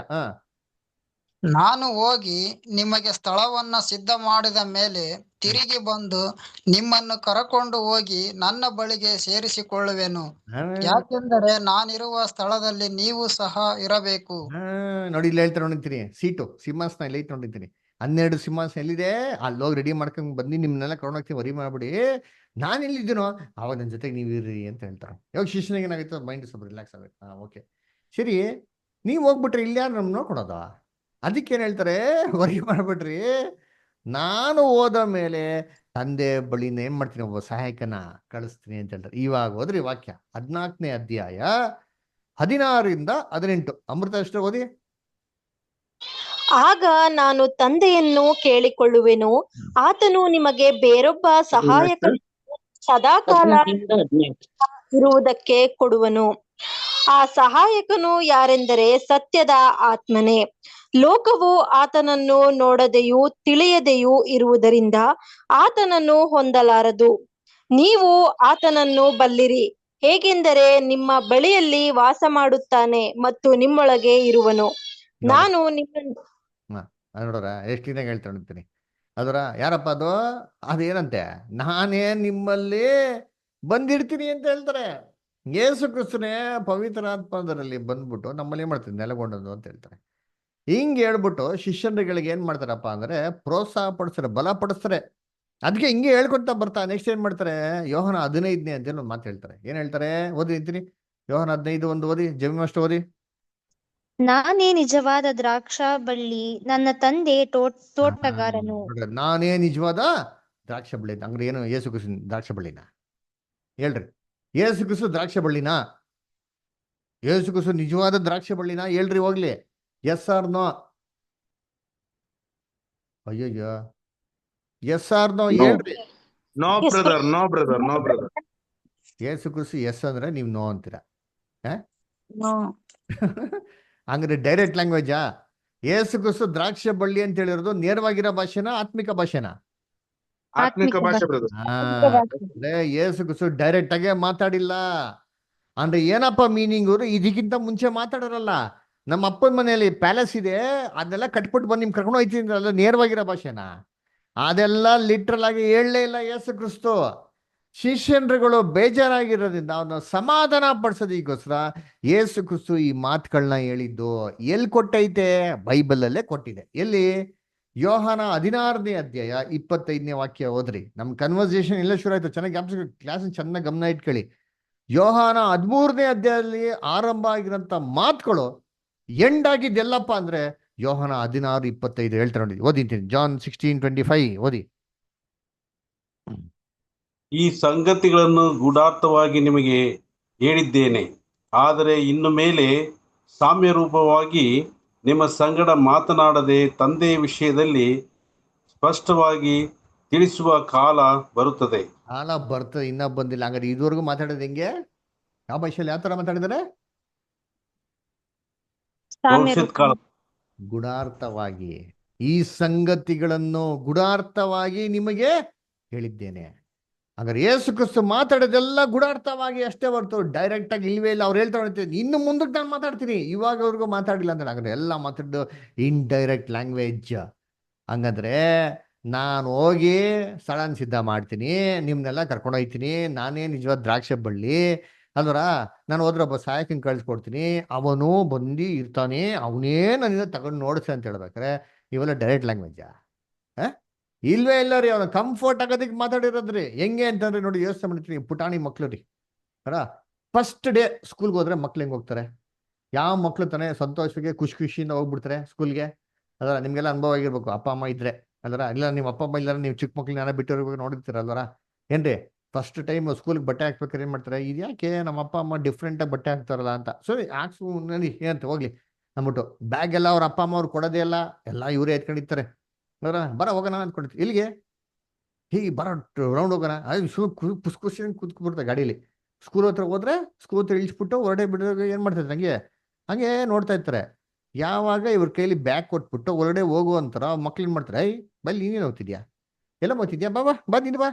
ಇಲ್ಲ ಕೊಣ ಇಲ್ಲೇ ಬರ್ತೀನಿ. ಅದೆಲ್ಲ ಗೊತ್ತಿಲ್ಲ ಬಾ ಅಂತ ಏನು ಮಾಡ್ತಾರೆ? ಕೈ ಕಾಲು ಹಿಡ್ಕೊಂಡ್ಬಿಡ್ತಾರೆ ಅಪ್ಪ ಅಮ್ಮಂದು. ಇಲ್ಲ ಕೊಣ ವರಿ ಮಾಡ್ಬಿಡೋ, ಇಲ್ಲೇರು, ನಾನು ಹೋಗ್ಬಿಟ್ಟು ಏನು ಮಾಡ್ತೀನಿ, ಚಾಕ್ಲೇಟ್ ತೊಗೊಂಡ್ಬಿಡ್ತೀನಿ, ಮರ್ತೋಗ್ಬಿಟ್ಟೆ, ಇದು ಮರ್ತೋಗ್ಬಿಟ್ಟೆ ಅಂತಂದ್ರೆ ಅವಾಗ ಏನು ಮಾಡ್ತಾರೆ?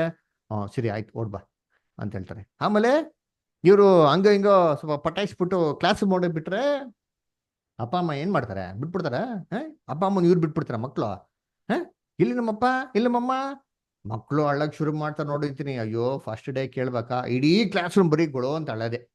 ಅಪ್ಪ ಅಮ್ಮ ಎಲ್ಲೋಗಿರ್ತಾರೆ? ಎಲ್ಲೋ ಹೋಗಿರಲ್ಲ, ಅಲ್ಲಿ ಕಿಟಕಿ ಹತ್ರ ನಿಲ್ಸಿರ್ತಾರೆ ಪೇರೆಂಟ್ಸ್ನ. ಯಾಕೆ? ಅಯ್ಯೋ ನೋಡ್ರಮ್ಮ ನಿಮ್ಮ ಮಕ್ಳಿಗೆ ಹಿಂಗೆ ಆಡ್ತಂತ. ಅವ್ರು ಅಮ್ಮ ಅಮ್ಮ ಅಮ್ಮ ಅಮ್ಮ ಅಂತಾರ. ಅಮ್ಮ ಏನು ಹೇಳ್ತಾರೆ? ಒರಿ ಮಾಡ್ಬಿಡಕೊಂಡು ಎಲ್ಲೂ ಹೋಗಿಲ್ಲ, ಇಲ್ಲೇ ಇದ್ದೀನಿ ಕೊಡೋ, ಇಲ್ಲೇ ಇರ್ತೀನಿ ಬರೋ ನೀನು ಜಲ್ದಿ ಅಂತಂದ್ಬಿಟ್ಟು. ಏನಂಗಾರೆ ಅರ್ಥ? ಅವ್ರ ಅಮ್ಮ ಎಲ್ಲೂ ಹೋಗಲ್ಲ, ಅಲ್ಲೇ ಇದ್ಬಿಡ್ತಾರ. ಅವ್ರೇನು ಮಾಡ್ತಾರೆ? ಸ್ವಲ್ಪ ಹೊತ್ತು ಅಳೋದು ನಿಲ್ಸಿದ ತಕ್ಷಣ ಇವ್ರ ಮನೆಗೆ ಹೋಗ್ಬಿಟ್ಟು ಎಲ್ಲ ಕೆಲಸ ಮುಗಿಸ್ಕೊಂಡ್ಬಿಡ್ತಾರೆ. ಅವ್ರ ಏನು ಹೇಳ್ತಾರೆ? ಒರಿ ಮಾಡ್ಬಿಡೋ, ಜಲ್ದಿ ಬರ್ತೀನಿ. ಏನು ಜಲ್ದಿ ಬರ್ತಾರೆ ಅಂತ ಅರ್ಥ? ಏನು ಅರ್ಥ ಇವಲ್ಲ? ಲಿಟ್ರಲ್ ಆಗ ನೇರವಾಗಿರೋ ಭಾಷೆಯಲ್ಲಿ ಮಾತಾಡ್ತಾರ? ಇಲ್ಲ ರೀ, ಅರ್ಥ ಮಾಡ್ಕೊಬೇಕ್ರಿ. ಪುಟ್ಟು ಮಗುವತ್ತ ತಾಯಿ ಯಾವ ತರ ಕಂಫರ್ಟ್ ಆಗೋ ಥರ ಮಾತಾಡ್ತಾರೋ, ಸಹಾಯ ಆಗ್ಲಿ, ಸಮಾಧಾನ ಆಗ್ಲಿ, ನೆಮ್ಮದಿ ಬರ್ಲಿ ಮಾತಾಡ್ತಾರೋ, ಇದೇ ರೀತಿ ಕರ್ತನು ಮಾತಾಡಿದ್ರಿ. ಶಿಷ್ಯರುಗಳೆಲ್ಲ ಅಮಾಯಕರಿ ಪಾಪ, ಮೀನ್ ಹಿಡಿಯೋರು. ಏನ್ ಗೊತ್ತಾಗ್ತಾ ಇತ್ತು ಅವ್ರಿಗೆ ಏನು ಅರ್ಥ ಆಗ್ತಾ ಇತ್ತು? ಏನು ಅರ್ಥ ಆಗ್ತಾ ಇರಲ್ಲ ಅಲ್ವರ. ಕರ್ತನಲ್ಲಿ ಪ್ರೀತಿ ಅಂತ ಸ್ವರಗಳೇ ಅವ್ರಿಗೆ ಅರ್ಥ ಆಗತ್ತರ, ಸಮಾಧಾನ ಆಗತ್ತರ ಮಾತಾಡ್ತಾರೆ. ಹೋರಿ ಮಾಡ್ಬಿಟ್ರಪ್ಪ, ನಾನು ಹೋದ್ರೆ ನಮ್ಮ ಅಪ್ಪನ ಮನೇಲಿ ಎಷ್ಟೋ ಬಿಡಾರಗಳಿದೆ, ಮಾಡ್ಬರ್ತೀನಿ, ಅದಕ್ಕೋಸ್ಕರ ನಿಮ್ಮನ್ನು ಕರ್ಕೊಂಡು ಹೋಗ್ತೀನಿ, ನಿಮ್ಮನ್ನೆಲ್ಲ ಹಂಗೆ ಕೈ ಬಿಟ್ಬಿಡ್ಲ ನಾನು. ವರಿ ಮಾಡಬೇಡಿ, ನಾನು ಹೋದ್ರೆ ಸ್ಥಳ ಸಿದ್ಧ ಮಾಡ್ತೀನಿ, ನಿಮ್ಮ ಜೊತೆಗಿರಿ, ನನ್ನ ಜೊತೆ ಕರ್ಕೊಂಡು ಹೋಗ್ತಾ ಇದ್ದೀನಿ. ನಾನು ಹೋದ್ರೆ ನಿನ್ ಹಂಗೆ ಒಬ್ಬಂಟಿ ಆಗ್ಬಿಡಲ್ಲ, ಒಬ್ಬನ ಕಳಿಸಿ ಸಾಕನ್ ಕಳಿಸ್ತೀನಿ, ನಿಮ್ ಜೊತೆಗಿರ್ತಾರೆ ಅಂತ ಹೇಳ್ತಾರೆ. ಅದಕ್ಕೆ ಯೇಸು ಕ್ರಿಸ್ತು ಹೇಳ್ದಲ್ಲ, ಮತ್ತೆ 28:20 ಹೇಳ್ತಾರೆ, ಯುಗದ ಸಮಾಪ್ತಿಯವ್ರಿಗೂ ಏನಾಗಿರ್ತೀನಿ ನಿಮ್ ಜೊತೆಗೆ ಇರ್ತೀನಿ. ಎಲ್ಲವ್ರೆ ಯೇಸು ಕ್ರಿಸ್ತು? ಪರಲೋಕದಲ್ಲವ್ರ ನಮ್ಮ ಜೊತೆಗೆ ಅವ್ರ? ಪರಲೋಕದಲ್ಲಿರುವ ನಮ್ಮ ತಂದೆ ಅಂತ ಪ್ರಾರ್ಥನೆ ಹೇಳ್ಕೊಟ್ಟಿದ್ಮೇಲೆ ಯೇಸು ಕ್ರಿಸ್ತು ಪಕ್ಕದಲ್ಲಿ ಇರ್ತಾರೆ. ನಮ್ಮ ಪವಿತ್ರಾತ್ಮನ ಮುಖಾಂತರ ಯೇಸು ಕ್ರಿಸ್ತು ನಮ್ಮ ಜೊತೆಗೆ ಏನಾಗಿರೋದು ಇರೋದ್ರಿ ಅಲ್ಲರ. ನೇರವಾಗಿ ಅವ್ರ ಪರಲೋಕನ್ ಬಿಟ್ಟು ನಮ್ಮ ಪಕ್ಕದಲ್ಲಿ ಏನ್ ಮಾಡಲಿ ಬಂದು ಕೂತಿಲ್ಲ ರೀ. ಇದು ಅರ್ಥ ಮಾಡ್ಕೊಬೇಕು, ಬೈಬಲ್ ಲ್ಯಾಂಗ್ವೇಜ್ ಅರ್ಥ ಮಾಡ್ಕೊಬೇಕು. ಅದಕ್ಕೆ ಯೇಸು ಕ್ರಿಸ್ತು ಹೇಳ್ತಾರೆ, ನಾನೇ ನಿಜವಾದ ದ್ರಾಕ್ಷಿ ಬಳ್ಳಿ ಆಗ್ಬಿಟ್ರ, ನಾನೇ ಲೋಕಕ್ಕೆ ಬೆಳಕು ಅಂತ ಹೇಳ್ತಾ. ಹಂಗ್ರೆ ಯೇಸು ಕ್ರಿಸ್ತನ ಬೆಳಕ? ನಾನೇ ದೇವರ ವಾರ್ತೆ ಹಂಗ್ರೆ ವಾರ್ತೆನ ಅವರು? ನಾನೇ ಪರಲೋಕದಿಂದ ಬಂದಂತ ಜೀವವುಳ್ಳ ರೊಟ್ಟಿ ಹಂಗ್ರೆ ಯೇಸು ಕ್ರಿಸ್ತು ರೊಟ್ಟಿನ? ಹೇಳ್ರಿ ಇವೆಲ್ಲ ನೇರವಾಗಿರೋ ಭಾಷೆನಾ? ನೀವ್ ಹೇಳಿ, ಹೇಳ್ರಿ ಸೋದರ ಸೋದರಿಗಳ 30 ಜನ ಕೇಳ್ತಾ ಇದಾರಲ್ಲ, ಹೇಳ್ರಿ ನಾನು ಹೇಳೋ ಪ್ರಶ್ನೆ ಉತ್ತರ ಕೊಡಿ. ಇವೆಲ್ಲ ನೇರವಾಗಿರೋ ಭಾಷೆ ಇಲ್ಲ ನೋಡ್ರ. ಅಲ್ಲರ ಏಸು ಕ್ರಿಸ್ತು ರೊಟ್ಟಿನೂ ಅಲ್ಲ, ಬೆಳಕುನೂ ಅಲ್ಲ, ವಾಕ್ಯನೂ ಅಲ್ಲ, ಏನ್ರಿ ಅವರು ದ್ರಾಕ್ಷಿ ಬಳ್ಳಿನೂ ಅಲ್ಲ. ಇವೆಲ್ಲ ಜಸ್ಟ್ ಒಂದು ಹೋಲಿಕೆ, ಅರ್ಥ ಮಾಡ್ಕೊಳ್ಳಿ, ಇವೆಲ್ಲ ಒಂದು ಹೋಲಿಕೆ ರೀ. ಅದರಿಂದ ಪವಿತ್ರಾತ್ಮನ ಏನು ಅಂತ ನಾವು ಚೆಕ್ ಮಾಡಬೇಕು ಅಂದ್ರೆ ನಾವು ಬೈಬಲ್ ಅಂತೂ ಎಲ್ಲಾ ವಾಕ್ಯಗಳು ಓದ್ಬೇಕ್ರಿ. ಇದಕ್ಕೆ ಗ್ರೀಕ್ ಕನ್ಕಾರ್ಡೆನ್ಸ್ ಅಂತಿದೆ, ಅದರ ಸ್ಟ್ರಾಂಗ್ಸ್ ಕನ್ಕಾರ್ಡೆನ್ಸ್ ಸಿಗ್ತೀವಿ, ಆನ್ಲೈನ್ ಸಿಕ್ಬಿಡ್ತಾರೆ ಬಿಟ್ರಿ.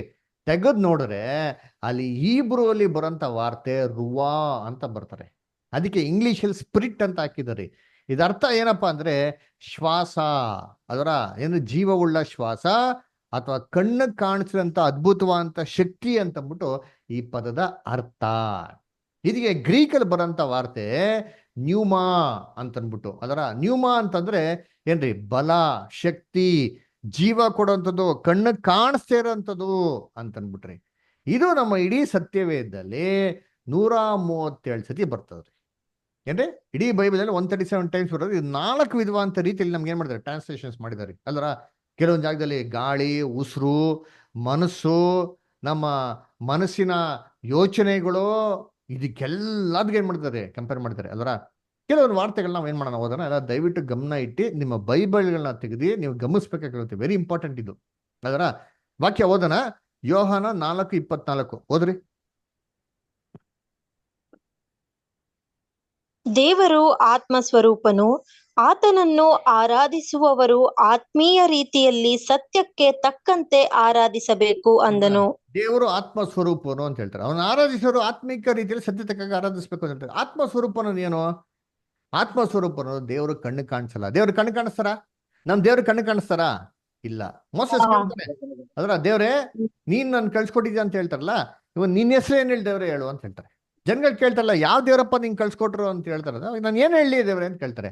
ಅವಾಗ ಹೇಳ್ತಾರೆ, ಇರುವಾತನೇ ಇರುವನು. ಅಲ್ಲಪ್ಪ ಇದನ್ನ ಹೇಳಿದ್ರೆ ಹೆಂಗೆ ಅಂತ ಅಂದ್ಬಿಟ್ಟು ಹೇಳ್ಬೇಕ್ರೆ, ಅವಾಗ ನಾನು ನಿಜವಾದ ಹೆಸರು ಹೇಳು ಅಂತ ಹೇಳ್ತಾರೆ.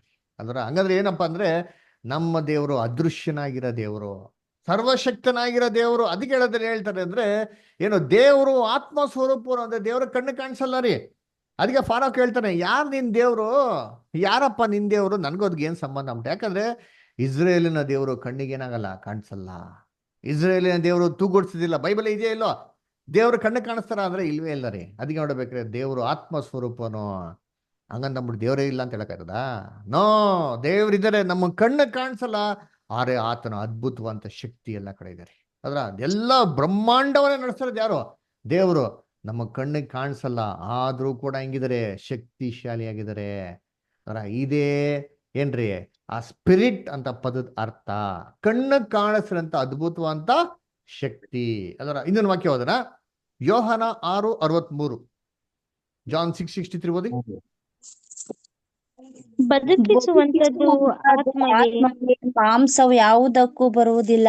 ನಾನು ನಿಮಗೆ ಹೇಳಿರುವ ಮಾತುಗಳೇ ಆತ್ಮವಾಗಿಯೂ ಜೀವವಾಗಿಯೂ ಅವೆ. ನೋಡ್ರ, ನಾನು ಹೇಳೋಂತ ಒಂದು ಮಾತುಗಳು ಆತ್ಮ, ಸ್ಪಿರಿಟ್ ಆಗಿದೆ ಅಂತ ಹೇಳ್ತಾರೆ. ಏನದು? ಯೇಸು ಕ್ರಿಸ್ತು ಮಾತಾಡಂತ ಮಾತುಗಳು ಆತ್ಮವಾಗಿದೆ ಅಂತ ಹೇಳ್ತಾರೆ. ಯೇಸು ಕ್ರಿಸ್ತು ಮಾತಾಡಂತ ಮಾತು ಕಣ್ಣು ಕಾಣಿಸ್ತದ? ನಾನ್ ಮಾತಾಡ್ತಾ ಇದ್ದೀನಿ, ನಾನ್ ಮಾತಾಡಂತ ಪದಗಳು ನಿಮ್ ಕಣ್ಣಿಗೆ ಕಾಣಿಸ್ತಾ ಇದೆಯಾ, ಕಿವಿ ಕೇಳಿಸ್ತಾ ಇದೆಯಾ? ಕಿವಿ ಕೇಳಿಸ್ತಿದೆ ಬ್ರದರ್. ಕಣ್ಣು ಕಾಣಿಸಲ್ಲ ಅಲ್ವರ? ಕಣ್ಣು ಕಾಣಿಸ್ತೈತ? ಅವ್ನಿಗೆ ಬರ್ತೈತೆ ನೋಡಿ, ಕಾಣಿಸ್ತೈತಾ? ಎದ್ ಕಣ್ಣ ಕಾಣಿಸಂತ ಅದ್ಭುತವಂತ ಶಕ್ತಿ ರೀ. ಕಣ್ಣಿಗೆ ಕಾಣಿಸಲ್ಲ ಮಾತುಗಳು, ಆದ್ರೆ ಎಷ್ಟು ಶಕ್ತಿ ಇದೆ ಅಂತಂದ್ರೆ ಒಬ್ರು ನಾನು ಜೀವನಕ್ಕೆ ತರ್ಬೋದು, ಒಬ್ರು ಮರಣಕ್ಕೆ ತರ್ಬೋದ್ರಿ. ಶಕ್ತಿ ಐತಾ ಇಲ್ಲ? ಈ ಮಾತು ಶಕ್ತಿ ಇದೆಯಾ ಇಲ್ವಾ? ಇದೆ ಬ್ರದರ್. ಅದನ್ನೇ ಹೇಳ್ತಾರದಲ್ಲಿ ಅದರ. ಅದಕ್ಕೆ ನೋಡ್ಬೇಕ್ರೆ ಏನ್ರಿ ಈ ಒಂದು ಆತ್ಮ ಅಂತಂದ್ರೆ ಅದ್ಭುತವಂತ ಶಕ್ತಿ. ಇನ್ನೊಂದು ವಾಕ್ಯದಲ್ಲಿ ಓದೋಣ. ಎಲ್ಲಿಂದ್ರೆ 2 ತಿಮೋತಿ 1ನೇ ಅಧ್ಯಾಯ 7ನೇ ವಾಕ್ಯ ಓದ್ರಿ. 2 ತಿಮೋತಿ 1:7 ಓದಿ.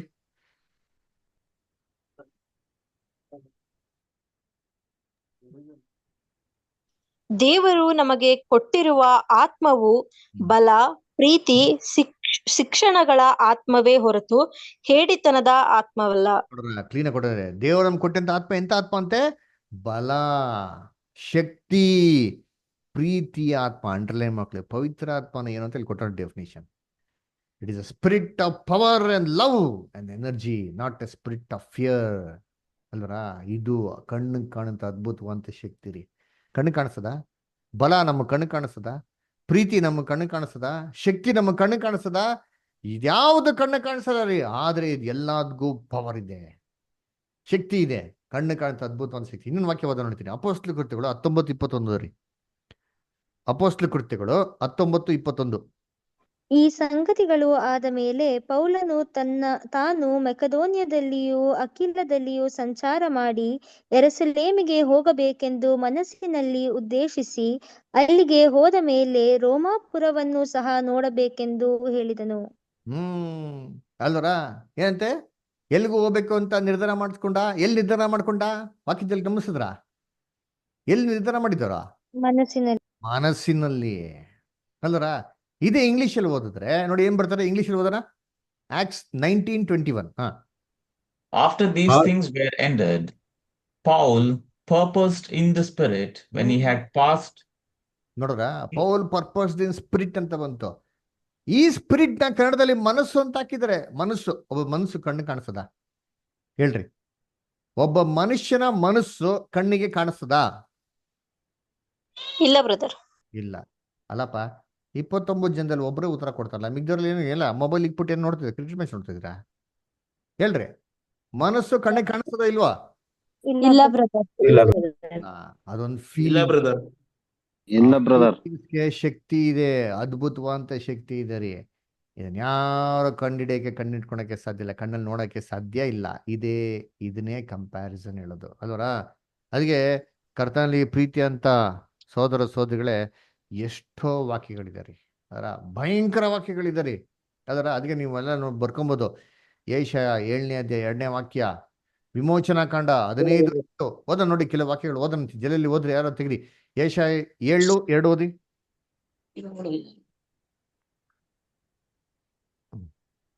ಅರಾಮ್ಯರು ಎಫ್ರಾಯಿಮ್ಯರನ್ನು ಹೊಂದಿಕೊಂಡಿದ್ದಾರೆಂಬ ಸುದ್ದಿಯು ಅರಮನೆಗೆ ಮುಟ್ಟಿದಾಗ ಅರಸನ ಮನವು ಪ್ರಜ್ಞೆಯ ಮನವು ಗಾಳಿಯಿಂದ ವನವೃಕ್ಷಗಳು ಅಲ್ಲಾಡುವಂತೆ ನಡುಗಿಸಿದವು.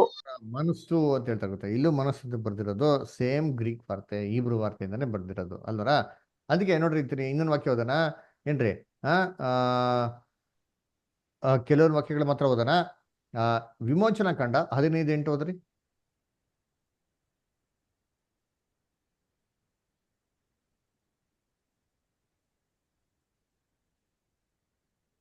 ವಿಮೋಚನಾ ಕಾಂಡ 15:8 ಓದಿ ಸರ್.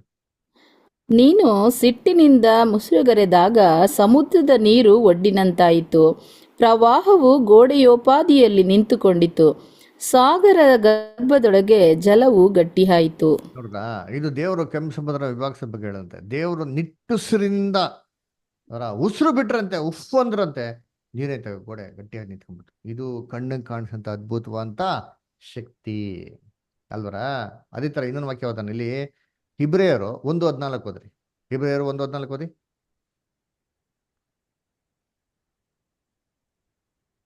ಇವರೆಲ್ಲರೂ ರಕ್ಷಣೆಯನ್ನು ಬಾಧ್ಯವಾಗಿ ಹೊಂದಬೇಕಾಗಿರುವವರ ಸೇವೆಗೋಸ್ಕರ ಕಳುಹಿಸಲ್ಪಡುವ ಊಳಿಗದ ಆತ್ಮಗಳಲ್ಲವೋ? ಊಳಿಗಳ ಆತ್ಮಗಳಲ್ಲವೋ ಏನಂದ್ರೆ, ದೇವರಿಂದ ಕಳಿಸಲ್ಪಟ್ಟ ಊಳಿಗಳ ಆತ್ಮಗಳು. ಅದ್ರ ಯಾರು? ಪರಲೋಕದ ದೂತರುಗಳಂತೆ. ಆ ದೂತರುಗಳು ನಮ್ಮ ಕಣ್ಣಿಗೆ ಕಾಣಿಸ್ತವ? ಕಣ್ಣಿಗೆ ಕಾಣಿಸ್ತದ ಅದ್ಭುತ ಶಕ್ತಿಶಾಲಿ ರೀ. ನಮ್ಮ ಪಕ್ಕದಲ್ಲಿ ಇರ್ತಾರೆ, ನಮ್ಮ ಕಣ್ಣಿಗೆ ಕಾಣಿಸಲ್ಲ ರೀ. Invisible yet powerful. ಅದೇ ಯೇಸುಕ್ರಿಸ್ತ ಹೇಳ್ತಾರೆ ನೋಡಿತೀನಿ, ಯೋಹಾನ 3:8 ಓದಿ. ಶಾಂತಕುಮಾರ್ ಬ್ರದರ್ ಓದಿ, ಯೋಹಾನ 3:8. ಓದಿ ಬ್ರದರ್. ಗಾಳಿಯು ಮನಸ್ಸು ಬಂದ ಕಡೆ ಬೀಸುತ್ತದೆ, ಅದರ ಸಪ್ಪಳವನ್ನು ಕೆಡುತ್ತಿ, ಆದರೆ ಎಲ್ಲಿಂದ ಬರುತ್ತದೋ ಎಲ್ಲಿಗೂ ಹೋಗುತ್ತದೋ ನಿನಗೆ ತಿಳಿಯದು. ನೋಡ್ರ, ಗಾಳಿ ಹೆಂಗತ್ತಂತೆ, ಮನಸ್ಸು ಬಂದಂತೆ ಬೀಸ್ತದೆ, ಮನಸ್ಸು ಬಂದ ಕಡೆ ಹೋಗ್ತದೆ, ಯಾರು ನೋಡಕ್ ಸಾಧ್ಯ ಇಲ್ಲ. ಸಪ್ಪಳವನ್ನ ಮಾತ್ರ ಕೇಳ್ತೀಯಾ, ನಿಮ್ಗೆ ಗೊತ್ತಾಗಲ್ಲ. ನೆಕ್ಸ್ಟ್ ಬದ ಮುಂದೆ ಕಂಟಿನ್ಯೂ ಮಾಡಿ.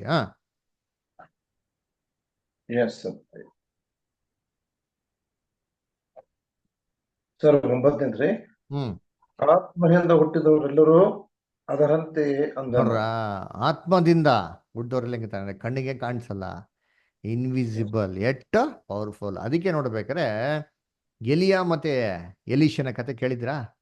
ಎಲಿಯಾ ಏನ್ ಮಾಡ್ತಿರ್ತಾನೆ, ಪರಲೋಕಕ್ಕೆ ಏರ್ ಹೋಗ್ತಾ ಇರ್ತಾನ್ರಿ ಅಲ್ರ. ಅವ್ನು ಏರ್ ಹೋಗ್ತಾ ಇರ್ಬೇಕಾರೆ ಎಲೀಷಾ ಅವ್ನ ರಿಕ್ವೆಸ್ಟ್ ಕೇಳ್ಕೊಂತಾರೆ, ದೇವ್ರೇ ಎಲಿಯನ್ಗಿರಂತ 2ರಷ್ಟು ಆತ್ಮ ನನ್ಗೇನ್ ಮಾಡು ಕೊಡು ಅಂತಂದ್ಬಿಟ್ಟು ಅವಾಗ ಕೊಡ್ತೀನಿ ಅಂತ ಹೇಳ್ತಾರೆ. ಅದೇನಂತಂದ್ರೆ ಎಲಿಯ ಆರೋಗದ್ನ ಎಲೀಷಾ ಏನ್ ಮಾಡ್ಬೇಕ್ರಿ, ನೋಡ್ಬೇಕ್ರಿ. ಅದನ್ನ ನೋಡಿದ ತಕ್ಷಣ ಅವನಿಗೆ ಬಲ ಬರ್ತಾರೆ ಅಂತ ಹೇಳ್ತಾರೆ. ಅದರ ನೋಡಿ ಓದೋಣ ವಾಕ್ಯನ. 2ನೇ ಅರಸು 2ನೇ ಅಧ್ಯಾಯ 19 ಮತ್ತು 15. 2 Kings 2nd chapter 9 and 15 ಓದ್ರಿ.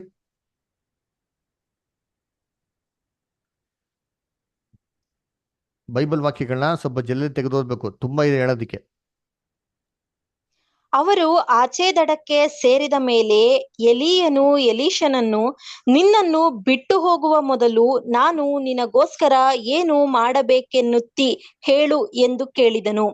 ಅದಕ್ಕೆ ಎಲೀಷನು, ನನಗಿರುವ ಆತ್ಮದಲ್ಲಿ ನನಗೆ 2 ಪಾಲನ್ನು ಅನುಗ್ರಹಿಸು ಎಂದು ಬೇಡಿಕೊಂಡನು. ಆತ್ಮದಲ್ಲಿ 2ರಷ್ಟೇ ಮಾಡೋ ಅನುಗ್ರಹಿಸು ಅಂತ ಕೇಳ್ಕೊಂತಂತೆ. 15ನೇ ವಾಕ್ಯ ಏನಾಯ್ತು? ದೂರದಲ್ಲಿ ನಿಂತಿದ್ದ ಯೆರಿಕೋವಿನ ಪ್ರವಾದಿ ಮಂಡಳಿಯವರು ಇದನ್ನು ಕಂಡು ಎಲಿಯನಿಗಿದ್ದ ಆತ್ಮವು ಎಲೀಷನ ಮೇಲೆ ಬಂದಿತೆಂದು ತಿಳಿದುಕೊಂಡು ಅವನನ್ನು ಎದುರುಗೊಂಡು ಅವನಿಗೆ ಸಾಷ್ಟಾಂಗ ನಮಸ್ಕಾರ ಮಾಡಿದರು. ಯಾರ ಆತ್ಮ ಯಾರ ಮೇಲೆ ಬಂದಂತೆ? ಎಲಿಯನ ಆತ್ಮ ಎಲೀಷನ ಮೇಲೆ ಬಂದಂತೆ. ಅದೇನರ್ಥ? ಎಲೀಷ ಮೇಲೆ ತುಂಬ್ಕೊಂಡ್ಬಿಟ್ರ ದಬ್ಬಕ್ಕಂತ. ಅವ್ರು ಎಲ್ಲಿ ಬಿಟ್ಬಿಟ್ಬಿಟ್ಟು ಲಬ್ಬಕ್ಕಂತ ತುಂಬ್ಕೊಂಡ್ಬಿಟ್ರ. ಇದು ಹೇಳ್ತಾರಲ್ಲ, ದ್ಯಾವ್ರು ಬಂದ್ಬಿಡೈತೆ ಅಂದ್ಬಿಟ್ಟು ಆ ಥರ ಬಂದು ತುಂಬ್ಕೊಂಡ್ಬಿಟ್ರ. ಏನಿದು ಅರ್ಥ? ಅರ್ಥ ಏನೋ? ಇದು ಅರ್ಥ ಹೊಸ ಒಡಂಬಡಿಕೆಯಲ್ಲಿ ಕೊಟ್ಟು ನೋಡಿದ್ದೀನಿ. ಲೂಕ 1ನೇ ಅಧ್ಯಾಯ 16 ಮತ್ತು 17 ಓದಿ. ಲೂಕ 1ನೇ ಅಧ್ಯಾಯ 16 ಮತ್ತು 17. ಇಸ್ರಾಯೇಲ್ಯರಲ್ಲಿ ಅನೇಕರು ಅವರ ದೇವರಾಗಿರುವ ಕರ್ತನ ಕಡೆಗೆ ತಿರುಗಿಸುವನು. ಅವನು ಆತನ ಮುಂದೆ ಹೋಗಿ ಎಲಿಯನ ಗುಣಶಕ್ತಿಗಳಿಂದ ಕೂಡಿದವನಾಗಿ ತಂದೆಗಳ ಹೃದಯವನ್ನು ಮಕ್ಕಳ ಕಡೆಗೂ ಹಠ ಹಿಡಿದವರನ್ನು ನೀತಿವಂತರ ಜ್ಞಾನದ ಕಡೆಗೂ ತಿರುಗಿಸಿ ಸಿದ್ಧವಾದ ಜನವನ್ನು ಕರ್ತನಿಗೆ ಒದಗಿಸುವನು ಎಂದು ಹೇಳಿದನು. ನೋಡ್ರ, ಆತನ ಏನ್ ಮಾಡ್ತಾರಂತೆ? ಎಲಿಯನ ಗುಣಶಕ್ತಿಗಳಿಂದ ಕೂಡಿದವನಾಗಿ. ಎಲಿಯನ ತೂಕೊಂಡ್ಬಿಟ್ಟವನಲ್ಲೇ ನಮ್ಮಲ್ಲಿ ತಿಳ್ಕೊಂಡ್ಬಿಡ್ತಾರೆ, ಎಲಿಯನೇ ಬಂದ್ಬಿಟ್ಟ ಅಂದ್ಬಿಟ್ಟು. ಎಲಿಯಲ್ಲಪ್ಪ ಬಂದ್ರು, ಎಲಿಯನ ಗುಣಶಕ್ತಿಗಳಿಂದ ಕೂಡಿದವನಾಗಿ ಎಲೀಷಾ ಕೆಲಸ ಮಾಡದಂತೆ. ಹಾಗಾದ್ರೆ ಎಲಿಯನ 2ರಷ್ಟು ಆತ್ಮನೇನೋ ಎಲಿಯ 2 ಬಂದು ತುಂಬ್ಕೊಂಡ್ಬಿಟ್ರ. ಅವರಲ್ಲಿರಂತ ಒಂದು ಗುಣಶಕ್ತಿಗಳು 2ರಷ್ಟು ಯಾರಲ್ಲಪ್ಪ ಬಂತು ಅಂತಂದ್ರೆ ಎಲೀಷನ ಬಂದು. ಅದಕ್ಕೆ ಎಲಿಯಾ ಮಾಡಂತ ಅದ್ಭುತ 2ರಷ್ಟು ಎಲೀಷಾ ಏನ್ ಮಾಡಿದ್ರು. ಅದಕ್ಕೆ ನೋಡ್ಬೇಕಾದ್ರೆ ಆದಿಕಾಂಡದಲ್ಲಿ ನಾವೇನ್ ನೋಡ್ತೀರಿ ಏನ್ರಿ? ಭೂಮಿಯು ಕ್ರಮವಿಲ್ಲದೆ ಬರಿದಾಗಿತ್ತು, ಯೆಹೋವನ ಆತ್ಮ ಏನಂದ್ರೆ ಭೂಮಿಯಲ್ಲಿ ಚಲಿಸ್ತಾ ಇತ್ತು ಅಂತ ಹೇಳ್ತಾರೆ. ಹಂಗೇ ಅರ್ಥ ಏನು? ಯೆಹೋವನ ಆತ್ಮ ಭೂಲೋಕದಲ್ಲಿ ಆದಿಯಲ್ಲಿ ಚಲಿಸ್ತಾ ಇತ್ತು ಅಂತಾನ. ಇಲ್ಲ ರೀ, ದೇವರ ಅದ್ಭುತವಂತ ಶಕ್ತಿ ರೀ. ಕಾಣದಿರಂತ ಅದ್ಭುತವಂತ ಶಕ್ತಿಯಿಂದ ದೇವ್ರು ಎಲ್ಲವನ್ನ ಏನ್ ಮಾಡಿದ್ರು? ಭೂಲೋಕದಲ್ಲಿ ಸೃಷ್ಟಿ ಮಾಡಿದ್ರು. ಹೇಗೆ ಗೊತ್ತಾ ಸೃಷ್ಟಿ ಮಾಡಿದ್ರು? ವಾಕ್ಯ ಓದ್ರಿ, ಸೂಪರ್ ಆಗಿ ಕೊಟ್ಟವ್ರೆ. ಕೀರ್ತನೆ 33ನೇ ಅಧ್ಯಾಯ 6ರಿಂದ 9. ಕೀರ್ತನೆ 33 6ರಿಂದ 9 ಓದ್ರಿ. ಓದಿ ಸೈಮನ್ ಬ್ರದರ್. ಯೆಹೋವನ ಅಪ್ಪಣೆಯಿಂದ ಆಕಾಶ ಉಂಟಾಯಿತು, ಅದರಲ್ಲಿರುವುದೆಲ್ಲವೂ ಆತನ ಶ್ವಾಸದಿಂದ ನಿರ್ಮಿತವಾಯಿತು. ನೀರುಗಳನ್ನು ಒಟ್ಟುಗೂಡಿಸಿ ಸಮುದ್ರವನ್ನು ಮಾಡಿದವನು ಆತನೇ, ಭೂಮಿಯ ಕೆಳಗೆ ಜಲಾಶಯಗಳನ್ನು ಇಟ್ಟವನು ಆತನೇ.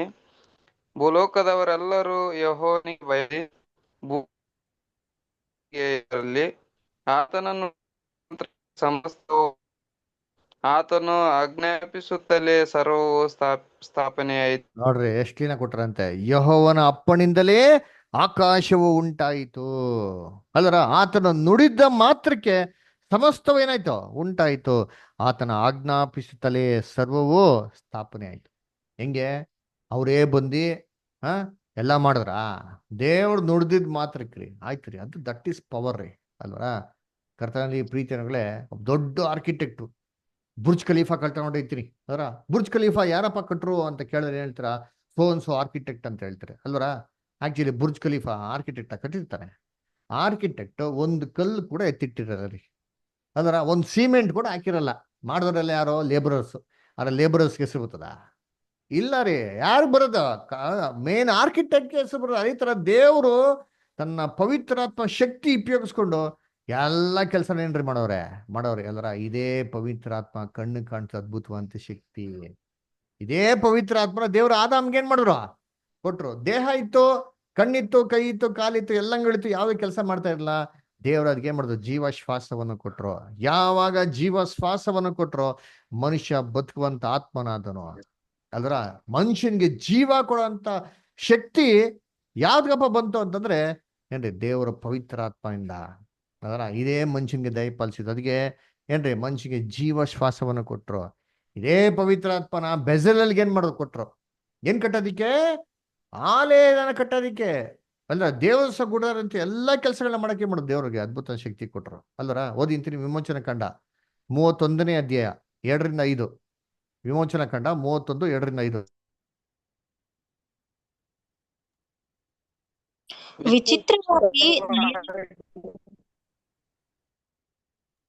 ವಿಚಿತ್ರವಾಗಿ ನಯವಾದ ಕೆಲಸಗಳನ್ನು ಕಲ್ಪಿಸುವುದಕ್ಕೂ, ಚಿನ್ನ, ಬೆಳ್ಳಿ, ತಾಮ್ರಗಳಿಂದ ಕೆಲಸ ನಡೆಸುವುದಕ್ಕೂ, ರತ್ನಗಳನ್ನು ಕೆತ್ತುವುದಕ್ಕೂ, ಮರದಲ್ಲಿ ವಿಚಿತ್ರವಾಗಿ ಕೆತ್ತನೆ ಕೆಲಸವನ್ನು ಮಾಡುವುದಕ್ಕೂ, ಇವೇ ಮೊದಲಾದ ಸಮಸ್ತ ಶೃಂಗಾರವಾದ ಕೆಲಸವನ್ನು ಮಾಡುವುದಕ್ಕೂ ನಾನು ಯಹೂದ ಕುಲದವನಾದ ಹೂರನ ಮೊಮ್ಮಗನೂ ಊರಿಯ ಮಗನೂ ಆಗಿರುವ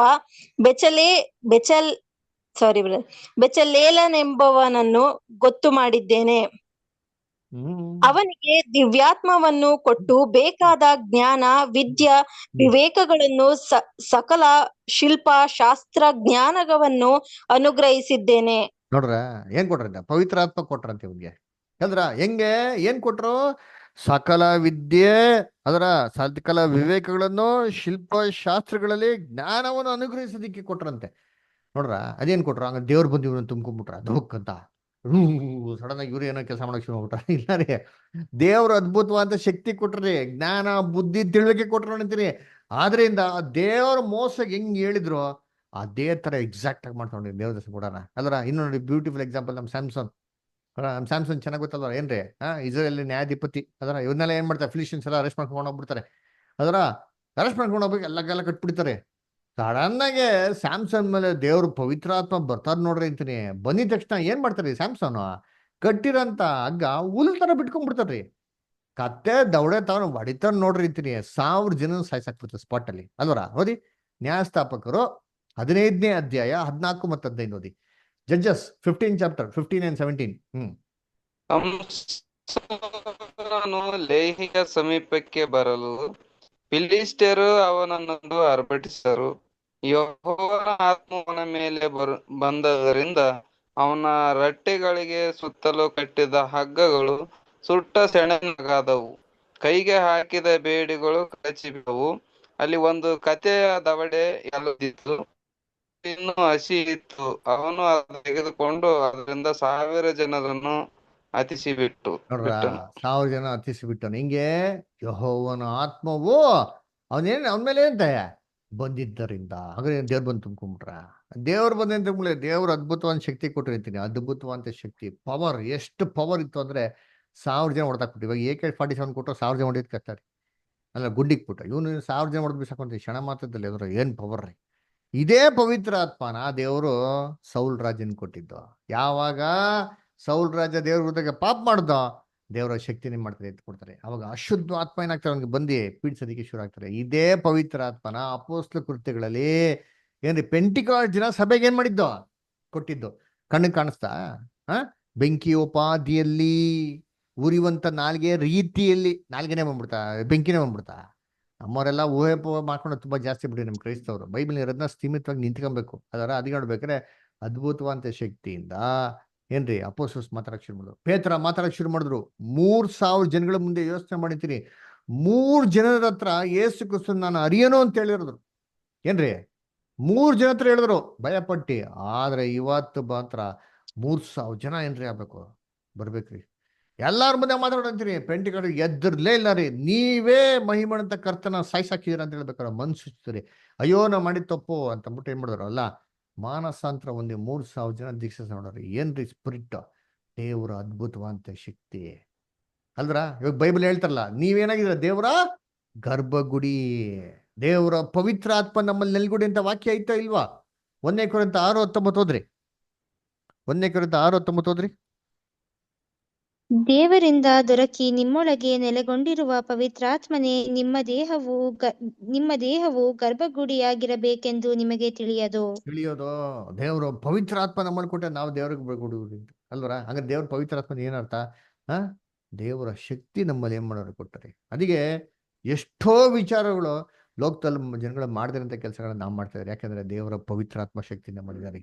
ಕರ್ತನಲ್ಲಿ ಪ್ರೀತಿಗಳೇ, ಇದೇ ಪವಿತ್ರಾತ್ಮ ಶಕ್ತಿಯಿಂದ ಹಳೆ ಕಾಲದ ಪ್ರವಾದಿಗಳ ಮುಖಾಂತರ ಪ್ರವಾದನೆ ಮಾಡ್ತಿರೋದ್ರಿ. ಎಷ್ಟೋ ಪ್ರವಾದಿಗಳು ಬರೆದ್ರು ಅರ್ಥನೇ ಆಗಿಲ್ಲ ರೀ. ಅವ್ರು ಕೇಳ್ತಾ ದೇವತೆ ಅರ್ಥ ಹೇಳು ಅಂತಂದ್ಬಿಟ್ಟು ಅರ್ಥ ಆಗಲ್ಲ ಕದ್ದ. ಯಾಕೆ ಅಂದ್ರೆ ಪವಿತ್ರಾತ್ಮನ ಶಕ್ತಿ ಮಾಡೋ ಕೆಲಸ ಏನಪ್ಪಾ ಅಂತಂದ್ರೆ ಜ್ಞಾನ ತಿಳುವಳಿಕೆ ಕೊಡ್ತಾರೆ ಅಷ್ಟೇ ಹೊರತು ನಿಮ್ಗೆ ಸ್ಪಷ್ಟವಾಗಿ ಅಂತ ಇದು ಅಲ್ಲ. ಓದಿದ್ದೀನಿ 2 ಪೇತ್ರ 1:21, 2 ಪೇತ್ರ 1:21 ಮತ್ತೆ ದಾನಿಯೇಲ 12:8. ಯಾಕೆಂದರೆ ಯಾವ ಪ್ರವಾದನೆಯು ಎಂದು ಮನುಷ್ಯರ ಚಿತ್ತದಿಂದ ಉಂಟಾಗಲಿಲ್ಲ. ಮನುಷ್ಯರು ಪವಿತ್ರಾತ್ಮ ಪ್ರೇರಿತರಾಗಿ ದೇವರಿಂದ ಹೊಂದಿದ್ದನ್ನೇ ಮಾತಾಡಿದರು. ನೋಡ್ರ, ಪವಿತ್ರಾತ್ಮ ಪ್ರೇರಿತರಾಗಿ ಅಲ್ಲೇ ಗೊತ್ತಾಗ್ಬಿಡ್ತಾರೆ. ಪವಿತ್ರಾತ್ಮ ಪ್ರೇರಣೆ ಅಂತಂದ್ರೆ ದೇವ್ರ ಅದ್ಭುತವಾದ ಶಕ್ತಿಯ ಪ್ರೇರಣೆಯಿಂದಾನೆ ಏನ್ರ ದೇವರಿಂದ ಹೊಂದಿದ್ದನ್ನು ಮಾತಾಡಿದ್ರು. ಅದಕ್ಕೆ ಅವ್ರು ಮಾತಾಡಿದ್ದು ಅವ್ರಿಗೆ ಏನಾಗಿಲ್ಲ, ಅರ್ಥ ಆಗಿಲ್ಲ. ಎಕ್ಸಾಂಪಲ್ ಇದೆ ನೋಡಿ, ಬೇಕಾದ್ರೆ ನೋಡಿಸ್ತೀನಿ. ದಾನಿಯೇಲ 12:8 ಓದಿ ಬ್ರದರ್. ಸೌಂಡ್ ಕೇಳಿಸ್ತಿಲ್ಲ ಬ್ರದರ್. ದಾನಿಯೇಲ 12:8 ಬ್ರದರ್.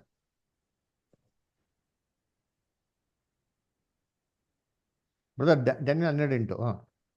ನನಗೆ ಕೇಳಿಸಿದರೂ ಅರ್ಥವಾಗಲಿಲ್ಲ. ಆಗ ನಾನು ಎನ್ನೊಡೆಯನೇ, ಈ ಕಾರ್ಯಗಳ ಪರಿಣಾಮವೇನು ಎಂದು ಪ್ರಶ್ನೆ ಮಾಡಲು ಅವನು ಸಾಕ್ಬಿಡಿ.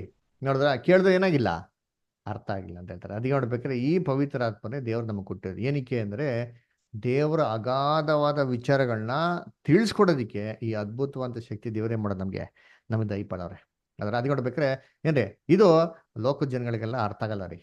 ಇದು ದೇವ್ರ ಪವಿತ್ರ ಆತ್ಮ ಇದ್ದವ್ರಿಗೆ ಮಾತ್ರ ಅರ್ಥ ಮಾಡ್ಕೊಳಕ್ ಸಾಧ್ಯ. ಅದರ ವಾಕ್ಯ ಓದ ನೋಡಿರ್ತೀನಿ. 1 ಕೊರಿಂಥ 2ನೇ ಅಧ್ಯಾಯ 10ನೇ ವಾಕ್ಯ ಓದ್ರಿ. ನಮಗಾದರೂ ದೇವರು ತನ್ನ ಆತ್ಮನ ಮೂಲಕ ಅದನ್ನು ಪ್ರಕಟಿಸಿದನು. ಆ ಆತ್ಮನು ಎಲ್ಲಾ ವಿಷಯಗಳನ್ನು ದೇವರ ಅಗಾಧವಾದ ವಿಷಯಗಳನ್ನು ಕೂಡ ಪರಿಶೋಧಿಸುವವನಾಗಿದ್ದಾನೆ. ದೇವರ ಅಗಾಧ ವಿಚಾರಗಳನ್ನ ಪರಿಶೋಧಿಸಿ ತಿಳಿಸೋದಿಕ್ಕೆ ದೇವರ ನಮಗೆ ಪವಿತ್ರ ಆತ್ಮ ಕೊಟ್ಟಂತೆ. ಅದಕ್ಕೆ ಹೇಳೋದು ಅಪೊಸ್ತಲ ಕೃತ್ಯಗಳಲ್ಲಿ 10:38 ಕ್ರೈಸ್ಟಿಗೆ ಏನ್ ಗೊತ್ತಾ ಕೊಟ್ಟಿದ್ದು ದೇವರು ದೇವರಲ್ಲಿ ಬಂದು ತುಂಬಿಕೊಂಡಿಲ್ಲ ರೀ. ದೇವರು ಕ್ರಿಸ್ತನ್ ಕೊಟ್ಟಿದ್ದೇನು ಗೊತ್ತಾ? ಆತನ ಶಕ್ತಿ. ಅಪೊಸ್ತಲ ಕೃತ್ಯಗಳು 10:38 ಓದಿ. ಅಪೊಸ್ತಲ ಕೃತ್ಯಗಳು 10:38 ಓದಿ. ದೇವರು ನಜರೇತಿನ ಯೇಸುವನ್ನು ಪವಿತ್ರಾತ್ಮದಿಂದಲೂ ಬಲದಿಂದಲೂ ಅಭಿಷೇಕಿಸಿದನು. ದೇವರು ಆತನ ಸಂಗಡ ಇದ್ದದರಿಂದ ಆತನು ಉಪಕಾರಗಳನ್ನು ಮಾಡುತ್ತಾ ಸೈತಾನ್ನಿಂದ ಬಾಧಿಸಲ್ಪಡುತ್ತಿರುವವರೆಲ್ಲರನ್ನು ಗುಣ ಮಾಡುತ್ತಾ ಸಂಚರಿಸಿದನು. ಇದೆಲ್ಲ ನಿಮಗೆ ಗೊತ್ತಾಗಿರುವುದಕ್ಕೆ. Thank you. ಸದ್ಯ ನೋಡ್ಬೇಕಾದ್ರೆ ಹೇಳ್ತಾರಲ್ಲಿ ಪವಿತ್ರಾತ್ಮನ ಬಲದಿಂದಲೂ. ಎಷ್ಟು ಕ್ಲಿಯರ್ ಐತೆ ಪವಿತ್ರಾತ್ಮ ಬಲ. ಅಂಡರ್ಲೈನ್ ಮಾಡ್ಕೊಳ್ಳಿ. ಅಂದ್ರೆ holy spirit is the power of God. ಇದೇ ಪವರ್ನ ಕ್ರಿಸ್ತನ್ ರಾಜ್ಯದಲ್ಲಿ ಎಲ್ಲಾ ಜನಗಳ ಮೇಲೆ ಸುರಿಸೋದು. ಇದೇ ಪವಿತ್ರ ಆತ್ಮ ದೇವರ ಅದ್ಭುತವಾದ ಶಕ್ತಿಯಿಂದ ಇಸ್ರೇಲ್ ಜನಗಳ ಮನಕಣ್ಗಳು ಓಪನ್ ಆಗದ್ರಿ. ಇದೇ ಪವಿತ್ರ ಆತ್ಮನೇ ಶಕ್ತಿ ಅಂತ ಅಂದ್ಬಿಟ್ಟು ಯೇಸು ಕ್ರಿಸ್ತನ ಬಹು ಸ್ಪಷ್ಟವಾಗಿ ಲೂಕ 24:49 ಹೇಳ್ತಾರೆ. ಓದ್ರಿ. ಲೂಕ್ 24:49 ಓದ್ರಿ. ಯಾರಾದ್ರು? ಈಗೋ ನನ್ನ ತಂದೆಯ ವಾಗ್ದಾನ ಮಾಡಿದ್ದನ್ನು ನಿಮಗೆ ಕಳಿಸಿಕೊಡುತ್ತೇನೆ. ದೇವರು ಮೇಲಣ ಲೋಕದಿಂದ ನಿಮಗೆ ಶಕ್ತಿಯನ್ನು ಹೊಂದಿಸುವ ತನಕ ಈ ಪಟ್ಟಣದಲ್ಲೇ ಕಾದುಕೊಂಡಿರಿ ಎಂದು ಹೇಳಿದನು. ಮೇಲಣ ಲೋಕದಿಂದ ಏನ್ ಬರ್ತಾರಂತೆ? ಒಬ್ರು ದೇವ್ರು ಬರ್ತಾರೆ ಅಂತಂತಾರ.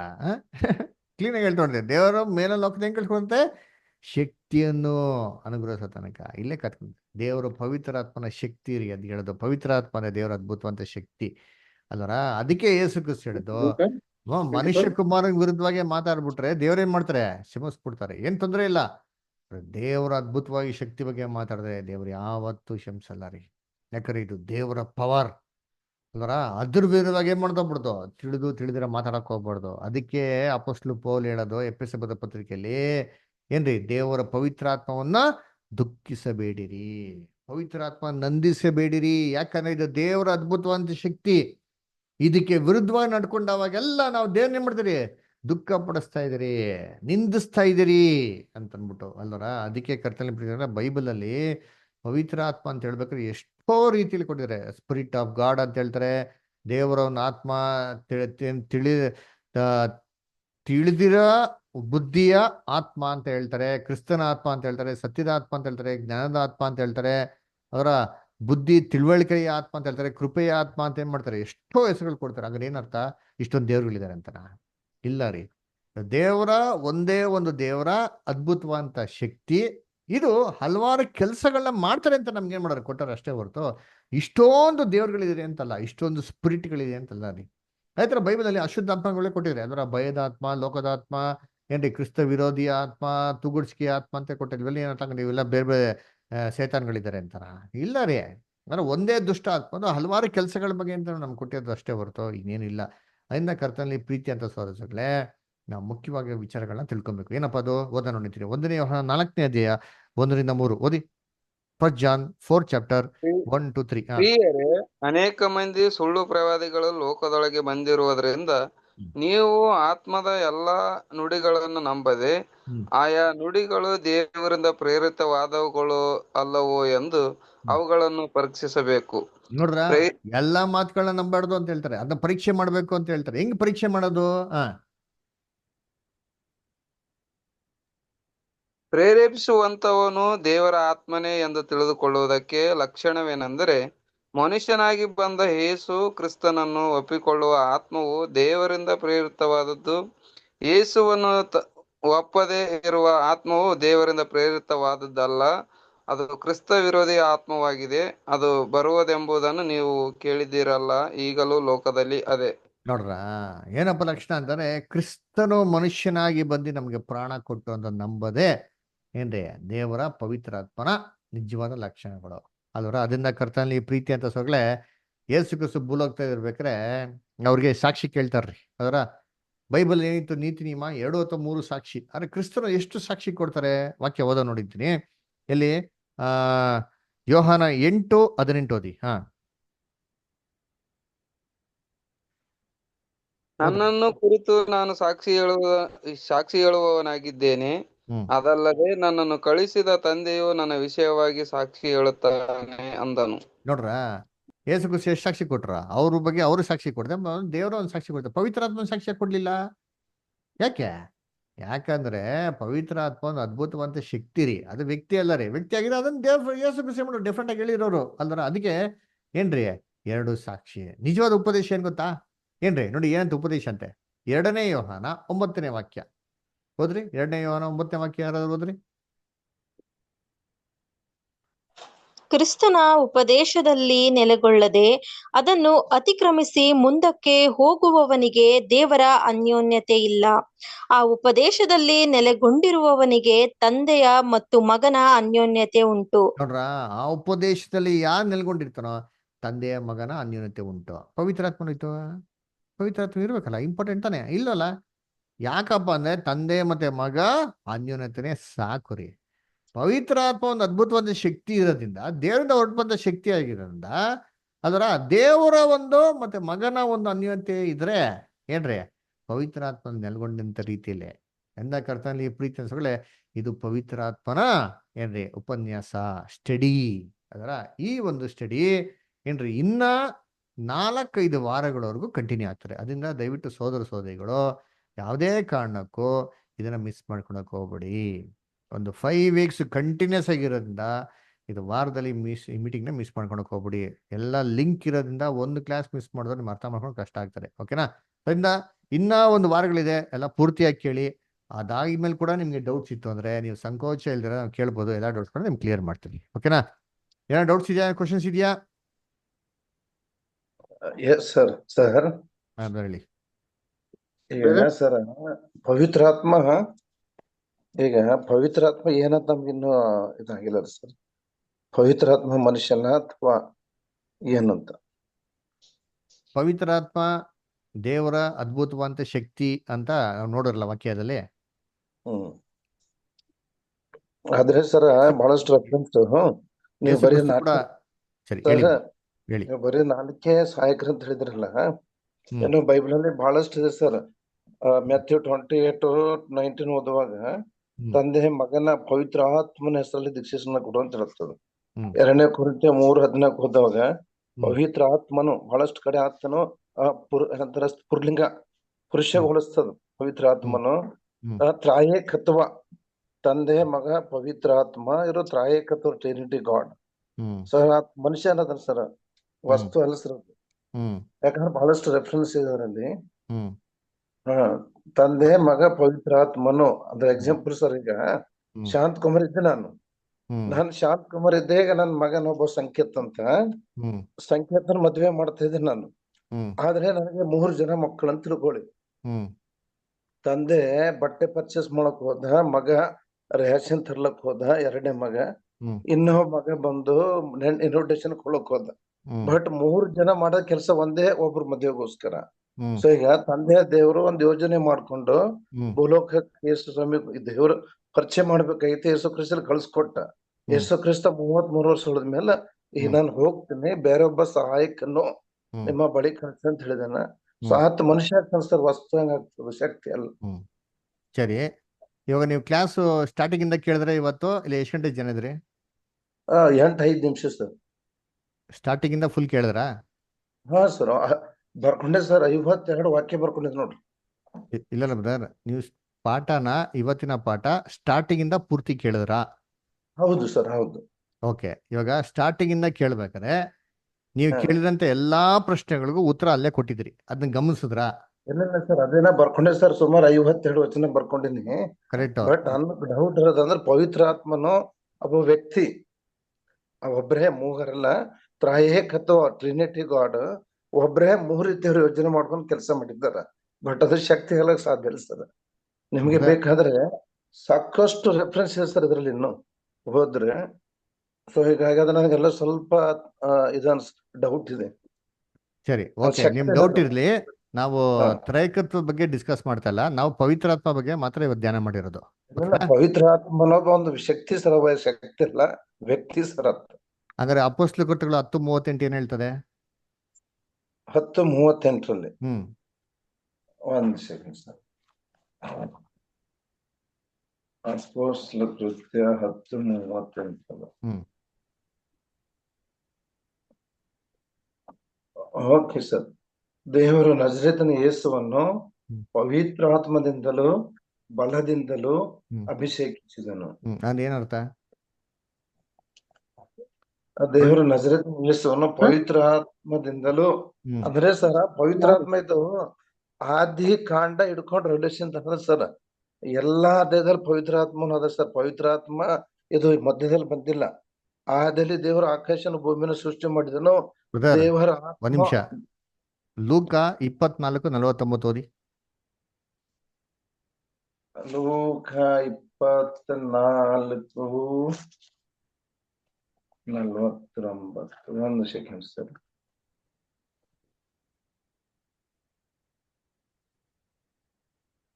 Yes sir. ಹೇಗೋ ನನ್ನ ತಂದೆಯು ವಾಗ್ದಾನ ಮಾಡಿದನು, ನಿಮಗೆ ಕಳಿಸಿಕೊಡ್ತಾನೆ. ದೇವರು ಮೇಲಣ ಲೋಕದಿಂದ ನಿಮ್ಗೆ ಶಕ್ತಿಯನ್ನು ಹೊಂದಿಸುವ ತನಕ ಈ ಪಟ್ಟಣದಲ್ಲೇ ಕಾದುಕೊಂಡ್ರಿ ಎಂದು ಹೇಳಿದನು. ಇದು ಯಾವ್ದ್ರ ಬಗ್ಗೆ ಹೇಳ್ತಾರೆ ಯೇಸು ಕ್ರಿಸ್ತ? ದೇವರು ಮೇಲ ಲೋಕದಲ್ಲಿ ನಿಮಗೆ ಶಕ್ತಿಯನ್ನು ಹೊಂದಿಸುವ ತನಕ. ಅದು ಯಾವ್ದ್ರ ಬಗ್ಗೆ ಹೇಳ್ತಾರೆ ಯೇಸು ಕ್ರಿಸ್ತ?